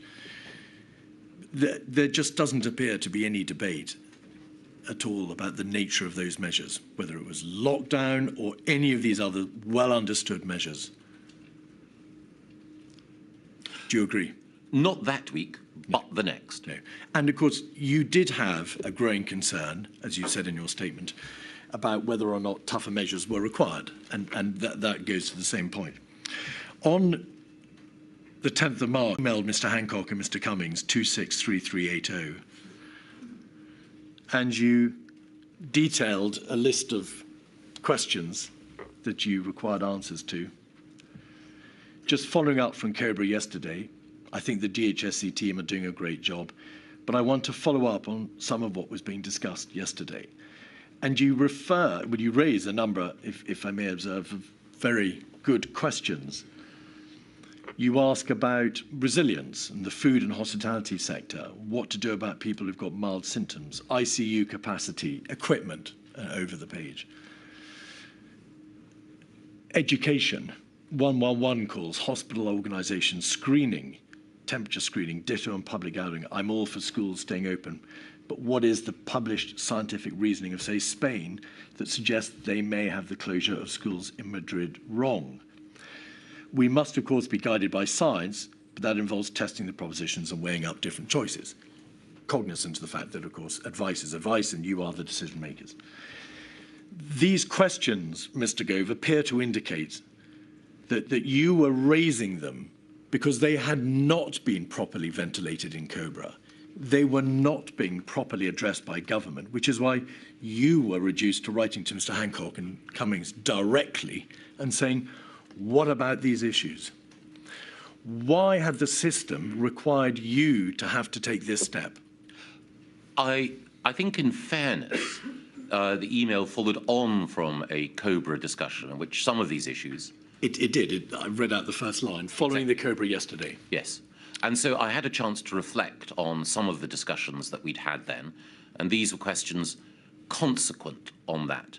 It will often be the case that in a COBRA or a Cabinet Committee meeting, certain issues will be raised, and then as I have a chance to reflect afterwards, other questions occur to me which need to be addressed to follow up, and it seemed to me the most timely and efficacious way of driving change was to email both the Health Secretary and the Prime Minister's Principal Advisor direct, and again, both at the beginning and at the end, I stress that some of these questions may already have been addressed, and therefore, if what I'm saying is superfluous or off-beam, I apologise, because I recognise that there would be activity going on within the Department of Health and indeed decision-making within Number 10 that I might not be cited on. Mr. Gove, none of these questions are formulated in terms of the point was made yesterday or something was said yesterday, and I just want to follow up with a question. It is this. These are all, if I may say so, very good but obvious questions, concerns that you've got.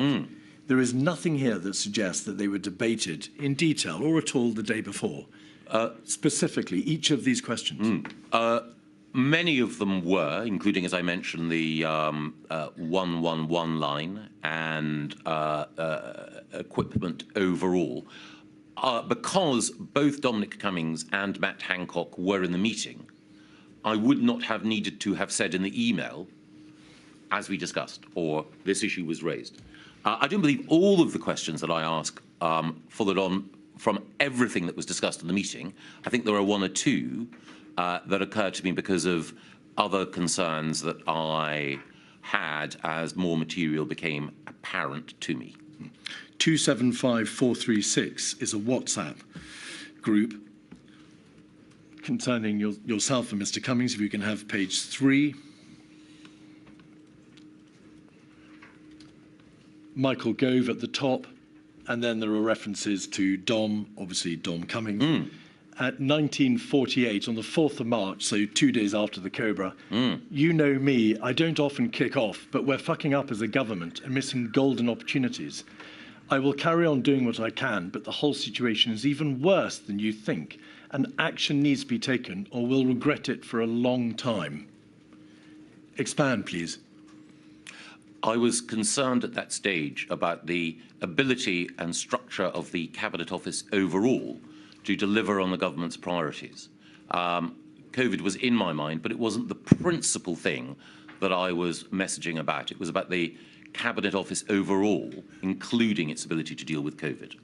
I apologise to you and to the inquiry and to the public for expressing myself in the way that I did. I'm sure that you'll understand that this sort of thing happens. Well, speaking for my part, no apology is required. But the point is, Mr. Gove, you are obviously concerned about the general position of the government. And on the 4th of March, what was the most pressing concern of government? Well, it was the coronavirus, but I was concerned about the Cabinet Office overall. I don't want to suggest that I was a perfect clairvoyant, very far from it. But it was the case, and I think I also emailed Mr. Cummings around this time as well to point out some of what I believed were the defects in the way in which the Cabinet Office operated. And I made the point then that the situation with coronavirus would only further expose the weaknesses in how the structure of government was set up. On 11/03/2020, 1853/45, Mr. Cummings refers to the Cabinet Office in terms in which he has, in fact, repeatedly referred to it. But he says this: they told us they had plan. And you say, indeed. What plan? A plan for what, Mr. Gove? I believe that Dom was referring then to a plan for the pandemic. Right. You were the Cabinet Office Minister on the 11th of March, on the breaking of the coronavirus wave upon this country. You are speaking to the Prime Minister's chief advisor, and you are agreeing that the Cabinet Office appears to have a deficient plan or no plan for addressing this unprecedented crisis. That is a terrible state of affairs, is it not? It is a deeply regrettable state of affairs. I mentioned earlier that on assuming responsibility overall for the Cabinet Office, I sought to initiate change. And as I say, I assumed responsibility on the 13th of February and then immediately sought to recruit additional personnel from within and without the civil service to support change, ordered a zero-based review of the Cabinet Office, asked for an improved analytical function. And as the first WhatsApp of the 4th of March indicates, I wanted to alert Dom to what I consider to be the scale of change necessary. Page 4. There is a reference to act today. Yes, at 12:03, 12th of March, 2300, 11 o'clock at night. I've now lost, yes, at the bottom of the page. If you could scroll back out, please. There we are. Michael Gove, you send to Mr. Cummings a link for what appears to be an article or an op-ed or piece of information entitled "Act Today or People Will Die." Yes. You were under no illusions about the seriousness of the government's position, were you? No. You were concerned that were not more stringent steps to be taken and were the government not to act more speedily, people would die. Yes. All right. And in particular, The reference to that article by Thomas Pueyo the article had been sent to me by friends who worked outside government. You mentioned that earlier, that you had been provided with information from outside government. But was this material that friends had sent you in relation to a possible response to the coronavirus crisis, or related to steps that the government believe should be taking? Thomas Pueyo's article was intended to act as a wake-up call to governments across the West. And so it wasn't specific to the UK, but the arguments that he made about coronavirus weighed with me. I'd read other material beforehand that had provoked concern, but this seemed to me to be the best, clearest, and most urgent expression of the need to act of anything that I had read, and I wanted to make sure that it was shared across government so that people could see essentially the reasoning that had reinforced my conviction that we needed to act. This is not a hindsight debate, is it? Your friends and your colleagues outside government were sending you material, imploring the government, or imploring you to act. They were doing so on the basis of information material which was available to them, and no doubt in large part publicly available.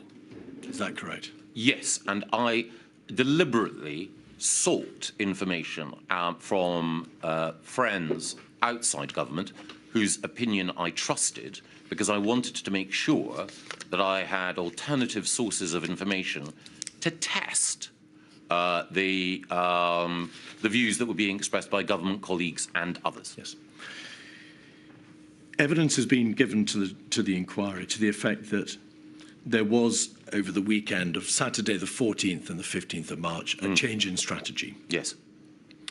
Regardless of whether it was a real change in strategy or whether it was a scaling up of an existing strategy, and whether or not there is a distinct conceptual difference between mitigating the impact of a virus and suppressing it. What, in your view, was the driver for that change in approach, that dawning realization over that weekend? Was it the information from SAGE in relation to the workings of and the work done by Imperial College and the London School of Hygiene and Tropical Medicine? Was it the CMO? Was it Mr. Cummings and Mark and Ben Warner and Helen McNamara and Imran Shafi, who had met to discuss the crisis and their understanding of the emergency? What was the push? Where was it coming from? Well, I think the fact that you cite so many examples shows that there was a convergence of thinking in different institutions from different individuals about the need to act. I was not aware of Neil Ferguson's work until after that weekend. In fact, I don't think it was shared publicly until after that weekend. A great deal of weight has been placed on Professor Ferguson's work as influencing government decision-making. I think it's fair to say that I and others had come to these conclusions before that. What weighed with me were the numbers. Why was the drive such that it was, or the dawning realization on the part of the various parts of government and the people within it, not coming from the DHSC, the Department of Health, the lead government department responsible for health? I do believe that that weekend, as I recall, the Secretary of State for Health was also, like me, keen on the exercise of greater caution when it came to dealing with the virus, and was, like me, I believe, an advocate for very uncomfortable restrictions on civil liberty in order to deal with the health emergency. The Secretary of State himself engaged in what became, of course, the lockdown debate and the need for more stringent measures. But why wasn't institutionally the DHSC, its officials, its advisors, its civil servants, responsible at that stage, the lead government department for the response to the crisis, not driving the government machine forward to this conclusion? I believe it was the case that the Secretary of State and others within DHSE would have been pressing upon Number 10 and the Prime Minister the need to act at that time as well. Well, I'm afraid I need to press you. You say you believe. Have you seen emails or communications from the DHSE institutionally to the Prime Minister saying, we're behind the curve, we've missed a trick here, we are delayed, and there is an urgent need for more stringent measures, and we need a change in strategy? No, but my recollection of the conversations that I had around that time was that the Secretary of State was of that view. And I should say that I'm pretty certain that he would have communicated that in conversation with the Prime Minister. But again, I would not have been in all of those conversations. And one of the reasons why I texted and emailed as I did was to alert people to my concerns and to hope that if they were, as I believe both Dominic Cummings and Matt Hancock were, if they were of similar mind, to feel strengthened in their desire to push forward with these restrictions, because they would know that they had my support. On the 12th of March, as we know, there was self-isolation for individuals who were symptomatic for 7 days. After the weekend, on the 16th of March, COBRA decided that there needed to be further more stringent measures. And you'll recall the household isolation for 14 days, reduced contact, advice over 70s particularly must ensure that they reduce contact. Yes. And there was a warning about the need to move to shielding imminently. On the 18th, COBRA decided to close schools from the 20th, just in very general terms, Mr. Gove. Did you have any direct dealings with the Prime Minister during the course of that week as to whether or not those more stringent measures needed to be applied?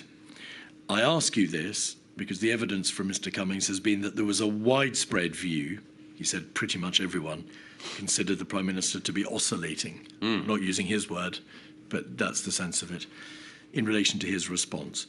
What was your assessment of the Prime Minister's intent, state of mind as to whether these measures should be countenanced? I think the Prime Minister found these decisions difficult. It's not that he found decision-making difficult. It is that a decision to restrict freedoms in an unprecedented way went against his instincts and the principles that governed his political outlook.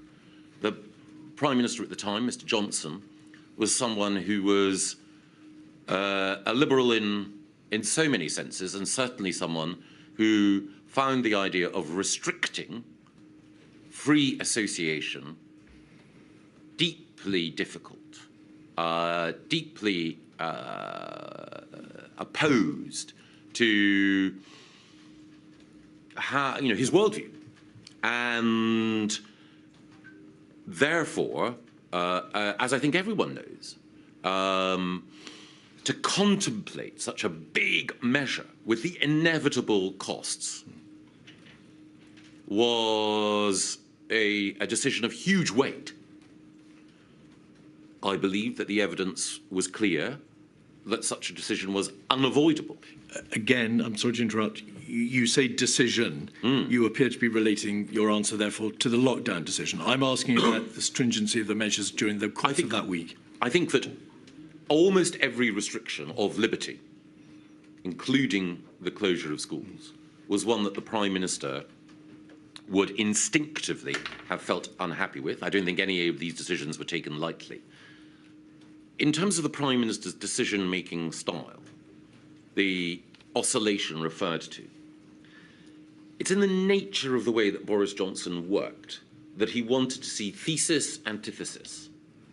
That he preferred gladiatorial decision-making rather than inquisitorial. He wanted to see the two cases or the three cases rehearsed in front of him, or even rehearsed in his own mind. And I know that he would sometimes run argument A, and articulate it himself, and then run argument B and articulate it himself in order to weigh in his mind which was the stronger argument. Now, for some people, that style of decision-making or that way of running meetings was difficult to take. But I'd known the Prime Minister for some time and appreciated this was the way he needed to process information in order to get to an outcome. And every political leader, every distinctive political leader, will have their own way of operating that needs a certain amount of space and respect, even if you disagree with their conclusions. This was a public health emergency at its core.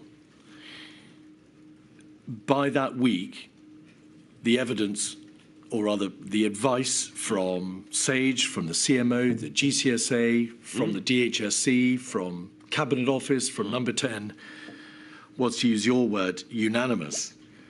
There was no real argument as to whether, for good and obvious public health reasons, these measures had to be contemplated. They were matters of life and death. So there wasn't really a thesis and antithesis position here, Mr. Gove. All the public health advice on a public health crisis was pointing in one direction. So on what basis could the Prime Minister push back and say, well, I've got material which does point the other way? There was no public health material pointing the other way. What's that? Well, the first thing is that the just a few weeks beforehand. No, I'm not beforehand. I'm not talking about that week. Oh no, quite. But in order, as your evidence shows, I was in a different position at that time to the Prime Minister. However, in fairness to him, just a few weeks beforehand, the point had been made that to impose these measures was too early. Yes, was problematic. And I think he is the ultimate decision maker, and therefore I think any Prime Minister, is entitled to test propositions and to think, is the restriction of liberty and the economic damage consequent upon lockdown worth inflicting on people in order to prevent the spread of this virus? I believe that the evidence was clear, but I think it only fair to the ultimate decision maker that they have a chance to reflect on the momentous nature of the decision and to consider arguments against it. I need to suggest to you, because of the material which has been received and the evidence which has been given, that it wasn't just a question of testing the opposing argument. The material was, as I've suggested to you, and of course it's a matter for you, all one way in public health terms. The suggestion has been made that he didn't just test the opposing arguments. He was incapable of making a decision, or at least not sticking to a decision that he had already made. Is that a fair suggestion, would you say, in light of your experience and your closeness to the government machine at that time? No. On this occasion, I believe that it was a reluctance to embrace a decision rather than an inability to stick to one. Because again, as we discussed, the Prime Minister had a view that overreaction was often a greater danger. He also had a principled attachment to maximising individual liberty. Therefore, it was difficult for him, both from the point of view of his outlook on how to handle crises and the set of principles by which he guided his political life, it was difficult for him to contemplate something like this, especially when we had been told, as I say, just weeks beforehand, that these were measures that should only be applied for a limited period and at the right time. So the Prime Minister eventually concluded this was the right thing to do. I believe that that ultimate decision was right, and I believe that he made the case for it in public well. If it took him a little longer to come to that conclusion than others, we can consider the impact of that, but I don't think it was the case that he was oscillating. I think it was the case that he was weighing things before coming reluctantly but firmly to a conclusion. And this, may we presume, doesn't derogate from your earlier evidence, the effect that the government machine as a whole may nevertheless have acted too slowly. Personally, as the Prime Minister, you believe, took the decision, the ultimate decisions in that week and the week after, yes. timelessly. Yes, and again, the Prime Minister is the ultimate decision maker, but no Prime Minister takes decisions in a vacuum. My view, it is with the benefit of hindsight, is that we should have acted earlier, but that means it is incumbent on all of us who believe that to look back and think, did we say or do enough sufficiently early in order to enjoin upon the Prime Minister the need for action? I mentioned, for example, briefly, Rory Stewart earlier, whom I believe was present. But Rory was only calling for the sorts of steps that we required in public on the 12th of March. Again, he was making it clear that we needed to act that day. That was the same day I shared the Thomas Pueyo article privately. So the consensus for action became firmer and clearer in that second week of March, with the benefit of hindsight, if only it had been firmer and clearer in all our minds earlier. Yes. But I don't think that one can single out the Prime Minister at the time for criticism. We all deserve our share, retrospectively, of criticism. You chaired the COBRA on Friday the 20th of March. Yes. Could we have 106-263, which is a paper on additional measures? These are the measures which were put in place on that 20th to try to achieve the overarching objective of a 75% reduction in non-essential social mixing. If we just look very briefly at page 1, paragraphs 2 to 4, we can see that there's a general position on compliance set out. And there's the history of the government steps are set out from Monday the 16th of March. If you could scroll back out to paragraph 3, there is a reference to latest public polling data, which shows the number of people who claim to be engaging in social distancing behaviours. And then over the page 4, paragraph 4, the mixed picture means there is merit in considering further measures to increase compliance. There's a reference to overnight polling. And then, as such, it is proposed that measures apply to the whole United Kingdom. There were some positive indications. If we go back to the first page, it's obvious, Mr. Gove, that tube travel was down, West End football was down, Google Place data showed significant drops. So the position on the Friday appeared to be, is this correct, that there was significant material showing that compliance was up, but it was just not enough. It hadn't reached, in broad terms, the 75% reduction in social distancing that was required. Just as a general proposition, is that right? Absolutely. All right. Why didn't COBRA consider expressly waiting to see whether or not the measures which had been put in place on Monday the 12th would have effect over a longer time period?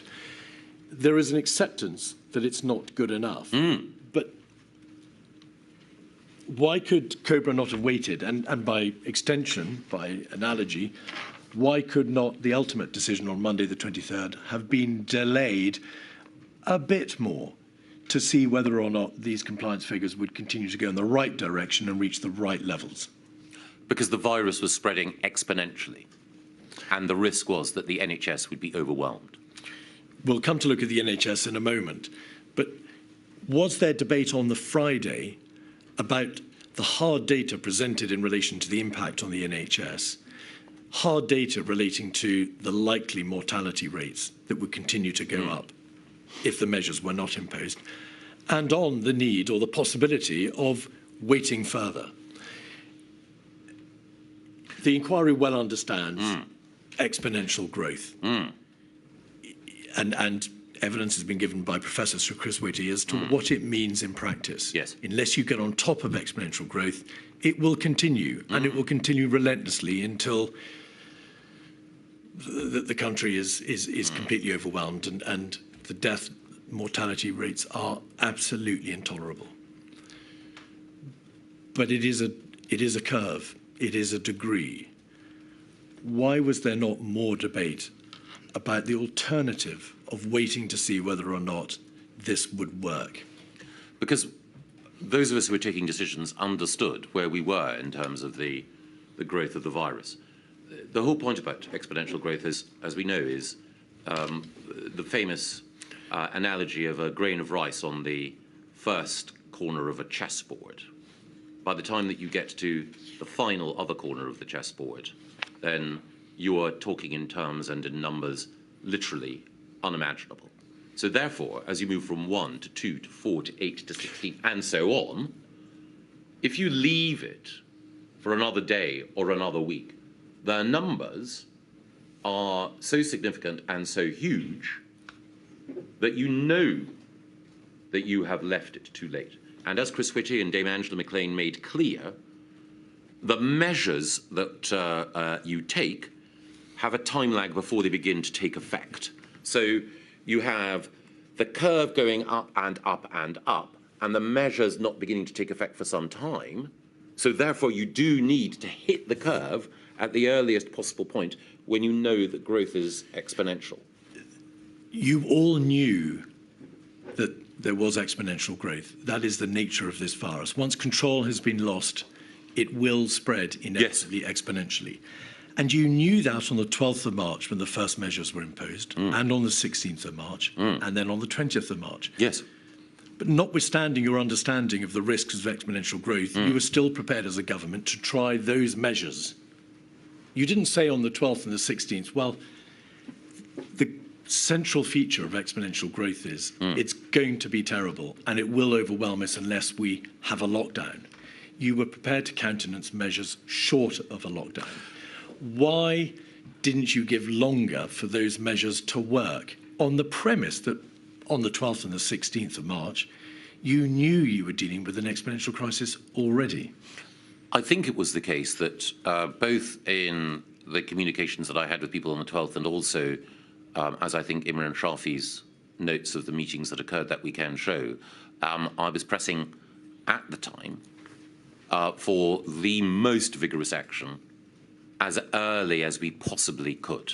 Can I interrupt you there? Are you saying, therefore, that you would have countenanced and you believed that it was appropriate to impose a lockdown perhaps on the 16th or the 20th of March? Oh, yes. Right. And what about the week before? Well, I came to the conclusion during the week, as I mentioned, of the 9th, 10th March, that it was necessary. And as I say, the Thomas Pueyo article, I think, crystallized that imperative in my mind more than perhaps anything. Do you call in the COBRA meetings that you chaired and attended in the week of the 16th of March for a lockdown to be imposed that day? I don't believe that I did, but I do believe that my communications to other decision makers shows the position that I took, but I would not have wanted to, given that the nature, certainly when I chaired COBRA, was to act as a chair rather than an instigator or an advocate. My instinct would have been, and at that point, to seek consensus and to give effect to collective government policy. Mr. Gove, sorry to interrupt. You've obviously referred to the article that had some influence on you by the sounds of it. Did you have access to other material from, for example, scientists who advised against a lockdown? Did you get that kind of material to consider? Later on, yes. I mean, I paid attention to the arguments put forward by people like Carl Hennigan and the authors of the Great Barrington Declaration and others. I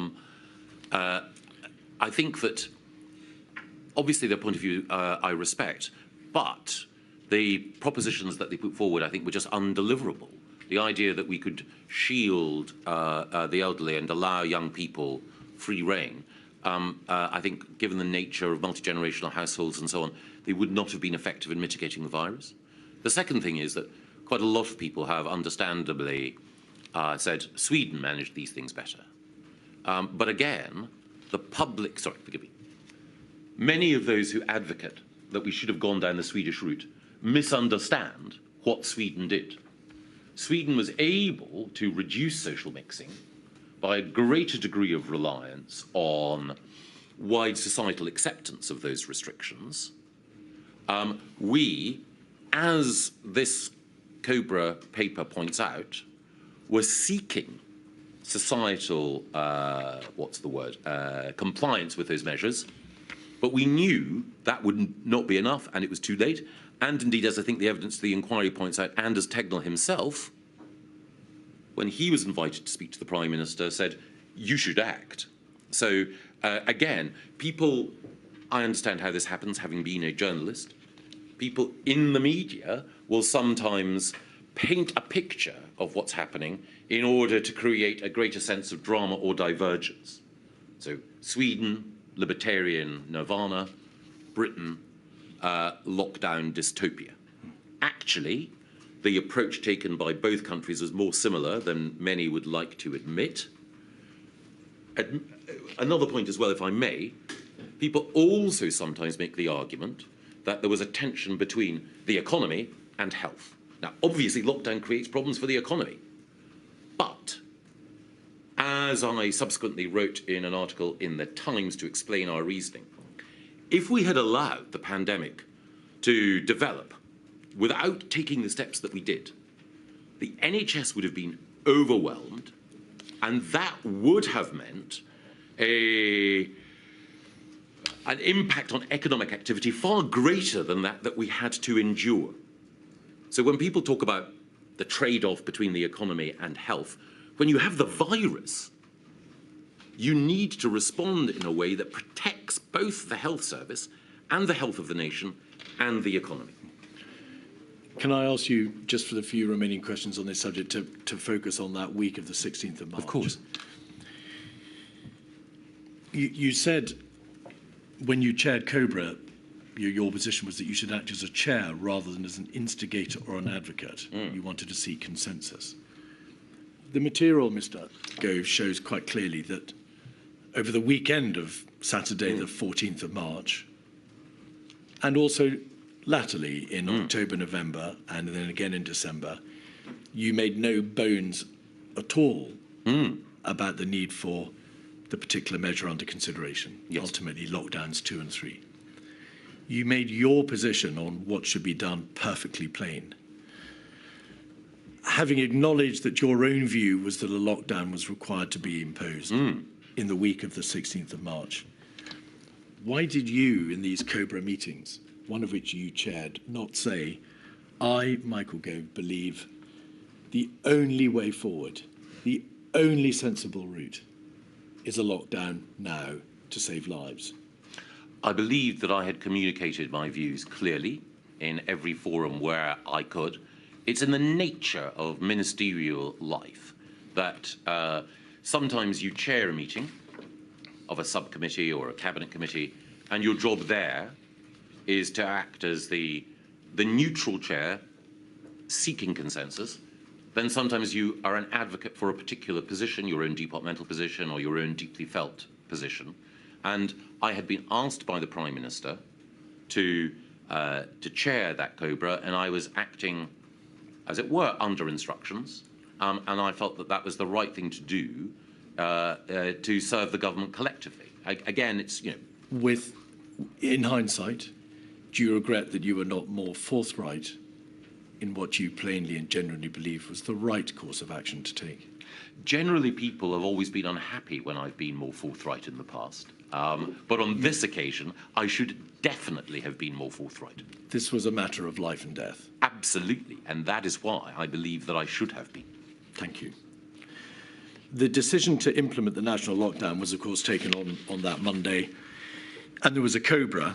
Could we just very briefly look at 56213, which is the minutes of that meeting? Just by way of quick observation, if we look at the first page we can see, of course, that well, there are a number of ministers there. Over the page, I should say, Mr. Gove, that that minute doesn't reflect your attendance, but you believe you were there. I believe I was, yes. Over the page, we can see officials dialed in, and then on page 4, paragraphs 1 to 3, we can see the current situation update. And there is more information given about compliance. It wasn't too bad, as with the Cobra on the Monday, compliance was there in large part, but the park attendance over the weekend had shot up. You can see that in paragraph 3. Standing back, this penultimate decision-making body, obviously the Prime Minister had the whip hand, but this penultimate decision-making body discussed compliance rates.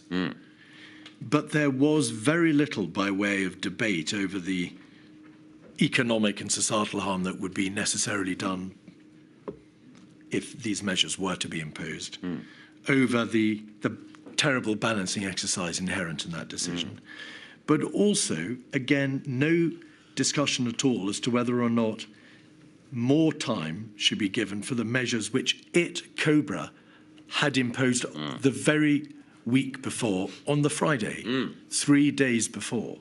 Why was there not more debate about waiting to see whether or not those other measures, earlier measures, which by implication must have been sensible and well-judged measures, could be taken to have effect?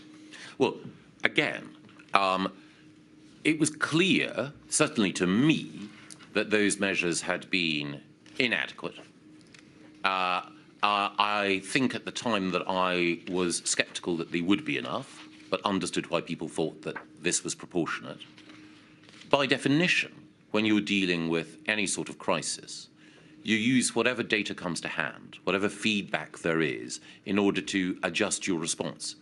Sticking inflexibly to a set of measures when those measures are clearly inadequate would be an error. But why were they inadequate? If only 3 days had passed and compliance was going up, just not fast enough. Well, quite. Why were they inadequate? Might they not have become adequate 2 days hence? I think you have answered your own question.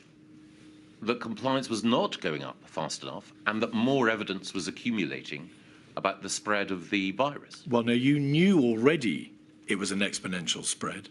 You didn't know any more about what the ultimate outcome would be because that rested upon whatever decisions you might take on that Monday. But the basic feature hadn't altered. It was still an exponential growth. Yes. You put measures in place which you in good faith believed would do the trick. And only 3 days had passed, one weekend, before you then moved to the next ultimate level, a lockdown. Yes. And as we've discussed, my view was sterner measures earlier. And I think both the accumulating evidence but also the force of argument made it clear that more action was required. So if the conclusion that you're seeking is, did we adopt measures knowing that they were inadequate, I profoundly feared they would not be enough. But, of course, in any debate within government, you make your case and accept that you will not always prevail. Finally, on this topic, the NHS. There's very little debate in the Cobra of that day, the penultimate decision-making body, about the impact on the NHS. And in light of the time, I'm not going to take you through all the material. Well, perhaps we could just have up on the screen a summary of the material referring to the likely impact on the NHS. It's 274026. If we just very shortly look at this document, 274026, and scroll through to this time, which is around about the 21st, 22nd, 23rd of March, so pages 5 or 6. There are, perhaps one more page, there are multiple references to the likely impact on the NHS being either overwhelmed or overtopped or collapse. Yes. And then if we go forward one page, on the 8th of page 8, we can see on the 21st of March at a COVID meeting, the Chief Medical Officer gives figures about how ITU in London might be overwhelmed. If you go forward one page further, the Chief Executive of the NHS responds, dealing with the worsening situation, but how the NHS is aiming for more ventilated beds, more surge capacity, how it's going to make more hospitals available, and so on and so forth. And then over one more page to the 22nd and the 23rd of March, references to a major drive to free up capacity. Occupancy now at the lowest than in more decades. Continuing at the bottom of the page, planning for ramping up ventilators, and then finally over one page to page 11. I'm sorry, it's rather a long question. References to doubling to the risks that the NHS would not cope. So, in light of all that, two questions, please. Firstly, to what extent did that COBRA body on the Monday look at the hard data relating to the actually anticipated impact upon the NHS, the figures, the ICU beds, the ventilators, and so on? Or did COBRA just assume that if it didn't act in the way that it advised, the NHS would just bluntly collapse? Several things. Firstly, one did not need to know the precise nature of capacity within the NHS to be influenced by the broad argument that continued exponential growth would overwhelm it. Right. By definition, there would be a level of growth that almost no health system could have coped with if the virus was left unchecked or if inadequate measures had been put in place. Both before and after, I and other ministers sought information and were informed about the precise nature of the capacity constraints within the NHS. And again, when we talk about beds, we have to recognise that for intensive care beds, you need not just equipment, but trained individuals. Doctors, nurses, others.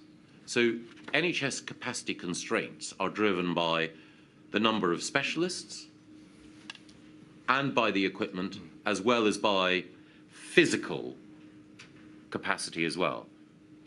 We may go on to talk about the Nightingale hospitals that were built. While it was an amazing feat, I think the inference that some people drew was that you could somehow magic up significant additional capacity with the NHS at rapid speed. The truth, of course, is that what you're fundamentally relying on is not just ventilator capacity, but the capacity of trained clinicians. Staff. I don't wish to get into the debate about the actual mechanics, the operating mechanics of the NHS. The question is this. There was, it appears, a general assumption that if these steps were not taken, the final step of the lockdown was not taken, then on account of exponential growth, the NHS would ultimately, at some unknown point in the future, collapse. Yes. There was an alternative in that sense. What debate was given as to the difference, the distinction between the likely impact on the NHS under the Friday the 20th measures, as opposed to the lockdown measure being advocated on the Monday? Did anybody in COBRA say, well, hang on, what will be the practical difference in terms of the impact on the NHS of this final step as opposed to the measures which you imposed on the Friday? As I recall, I think everything revolved around whether or not we could suppress the growth of the virus or whether the virus would continue to grow exponentially. If you suppress the growth of the virus, reduce R below 1, then you can begin to see at some point the curve coming down and the pressure removed, or at least reduced, on the NHS. If it goes up, i.e. if you're not managing to take R down below 1, then sooner or later, the NHS will be overwhelmed until you get it back below 1. And so are you saying then that what COBRA concluded was that only this final ultimate step would suffice to bring the R rate below 1, that you couldn't gamble that the earlier measure on the Friday would be sufficient? Yes. You had to take that final step because only that would give you the sufficient degree of sureness that you were doing everything you could to bring R below 1. Exactly. Right. Can we now then turn, please, to an entirely different subject, which is the structures within government for responding to the crisis, because you became chair of what was then known as COVID-0. And also, I want to look at the degree to which you liaise with the devolved administrations, which is another extremely important issue. I'm just going to try to summarise the position structurally, and if you just indicate whether or not you agree, and then we can move on swiftly to the nub of the issue. COBRA, the devolved administration health ministers attended initial COBRA meetings. Then, of course, the First Ministers attended, Mr Drakeford from the 18th of February, the remainder from the 2nd of March. Is that correct?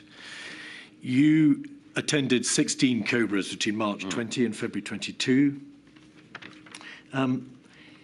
You sent a note to the Prime Minister on the 30th of November 2020 highlighting the shortcomings of the COBRA machinery. I think you've been forced out of COBRA because the video technology didn't work. Yes. Just this simple question, please.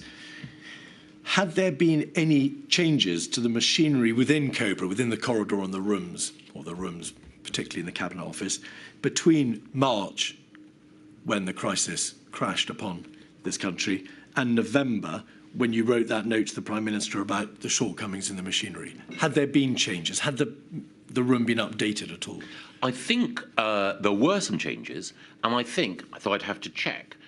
COBRA can refer both, please forgive me, to one single physical room, but also to the act of convening people.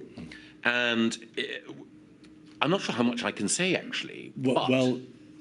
But there is more than one COBRA room. Yeah, the inquiry understands that. Were there significant changes to the machinery, the data links, the video? Insufficient. And so on? No, were there changes between March and November? I believe there were, but they were clearly insufficient. Right. You took part in what was called the Quad. That was a group of ministers comprising the Prime Minister, the Chancellor of the Exchequer, Mr Hancock and yourself in the early part of the crisis. From March, there was instituted the 9:15 meetings in Downing Street, which were chaired by the Prime Minister. Is that correct? Yes. They took place between the 17th of March and the 15th of May. You note in your statement that those meetings were important, but there was a limit on what they could do because of the exigencies of time, the need to update the Prime Minister, deal with the daily events of government and so on. Then you chaired what was known as the General Public Services Ministerial Implementation Group, the GPS MIG. And that was convened between March and May, correct? Yes. You raised in emails to other ministers and to the Cabinet, Mark Sedwell in the Cabinet Office, your concerns about whether or not the right governance structures were in place.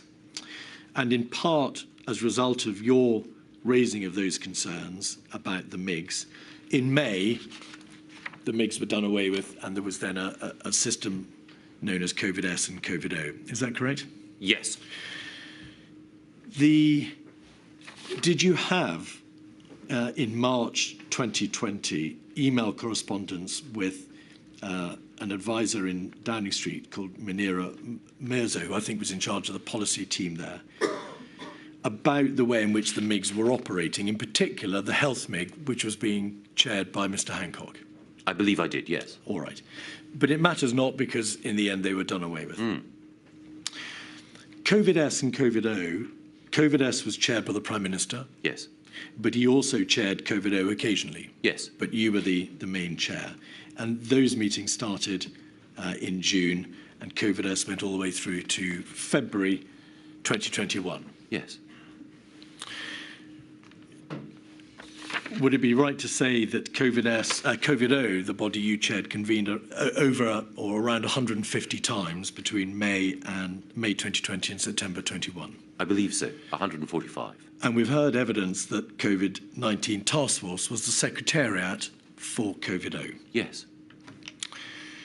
Helen McNamara raises this issue in her witness statement. She says, if there is to be a criticism of COVID-0 and COVID-S, and Mr. Gove, the evidence quite plainly shows that COVID-S and COVID-0 operated at a much better level than their predecessors. Her concern would be that they were quite narrow, that the full cabinet is better at bringing in a wider perspective, a body that is more grounded in consequences and in the complexities of the world as it is.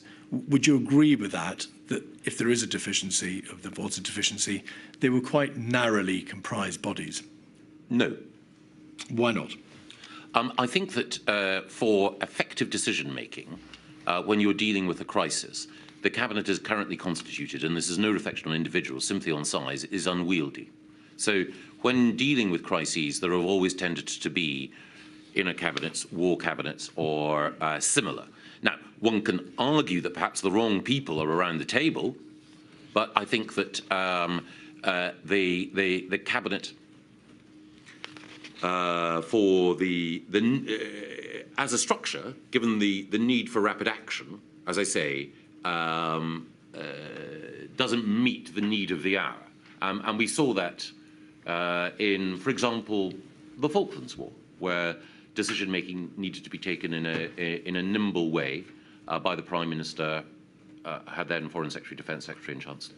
Why do you say that in your witness statement, that there was, in fact, a need to bring the wider cabinet into decision-making, and when it was done, it was occasionally too little, too late? Well, there are several points there. The first thing is that you do need to have, first of all, a strategy team, an inner cabinet of whatever composition. Then you need cabinet committees in order to give effect to operational decisions, hence COVID-0.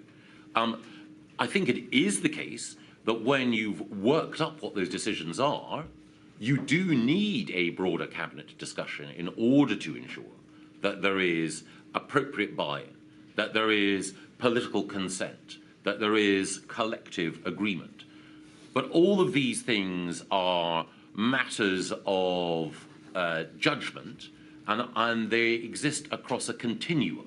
So what I would say is the reason why we moved away from the MIG model is, as we alluded to earlier, there's a danger in having a department mark its own homework. Again, no reflection of any individual.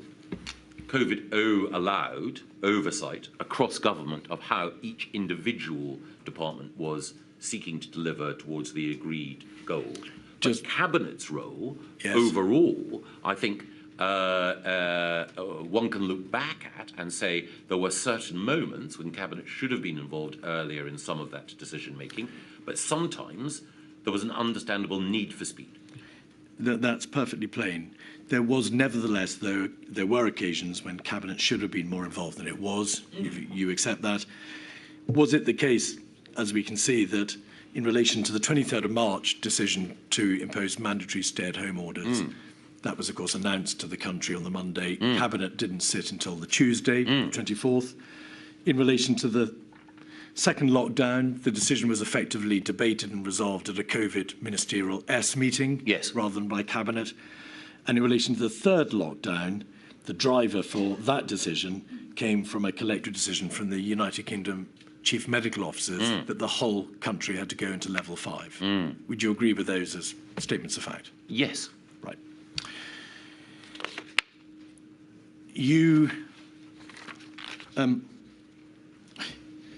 in a glorious message chain in September 2020. So if you're moving on, Mr. Keith, I've been asked to break at 2:45, but it's entirely whether... Milady, that's a perfect moment. Is it?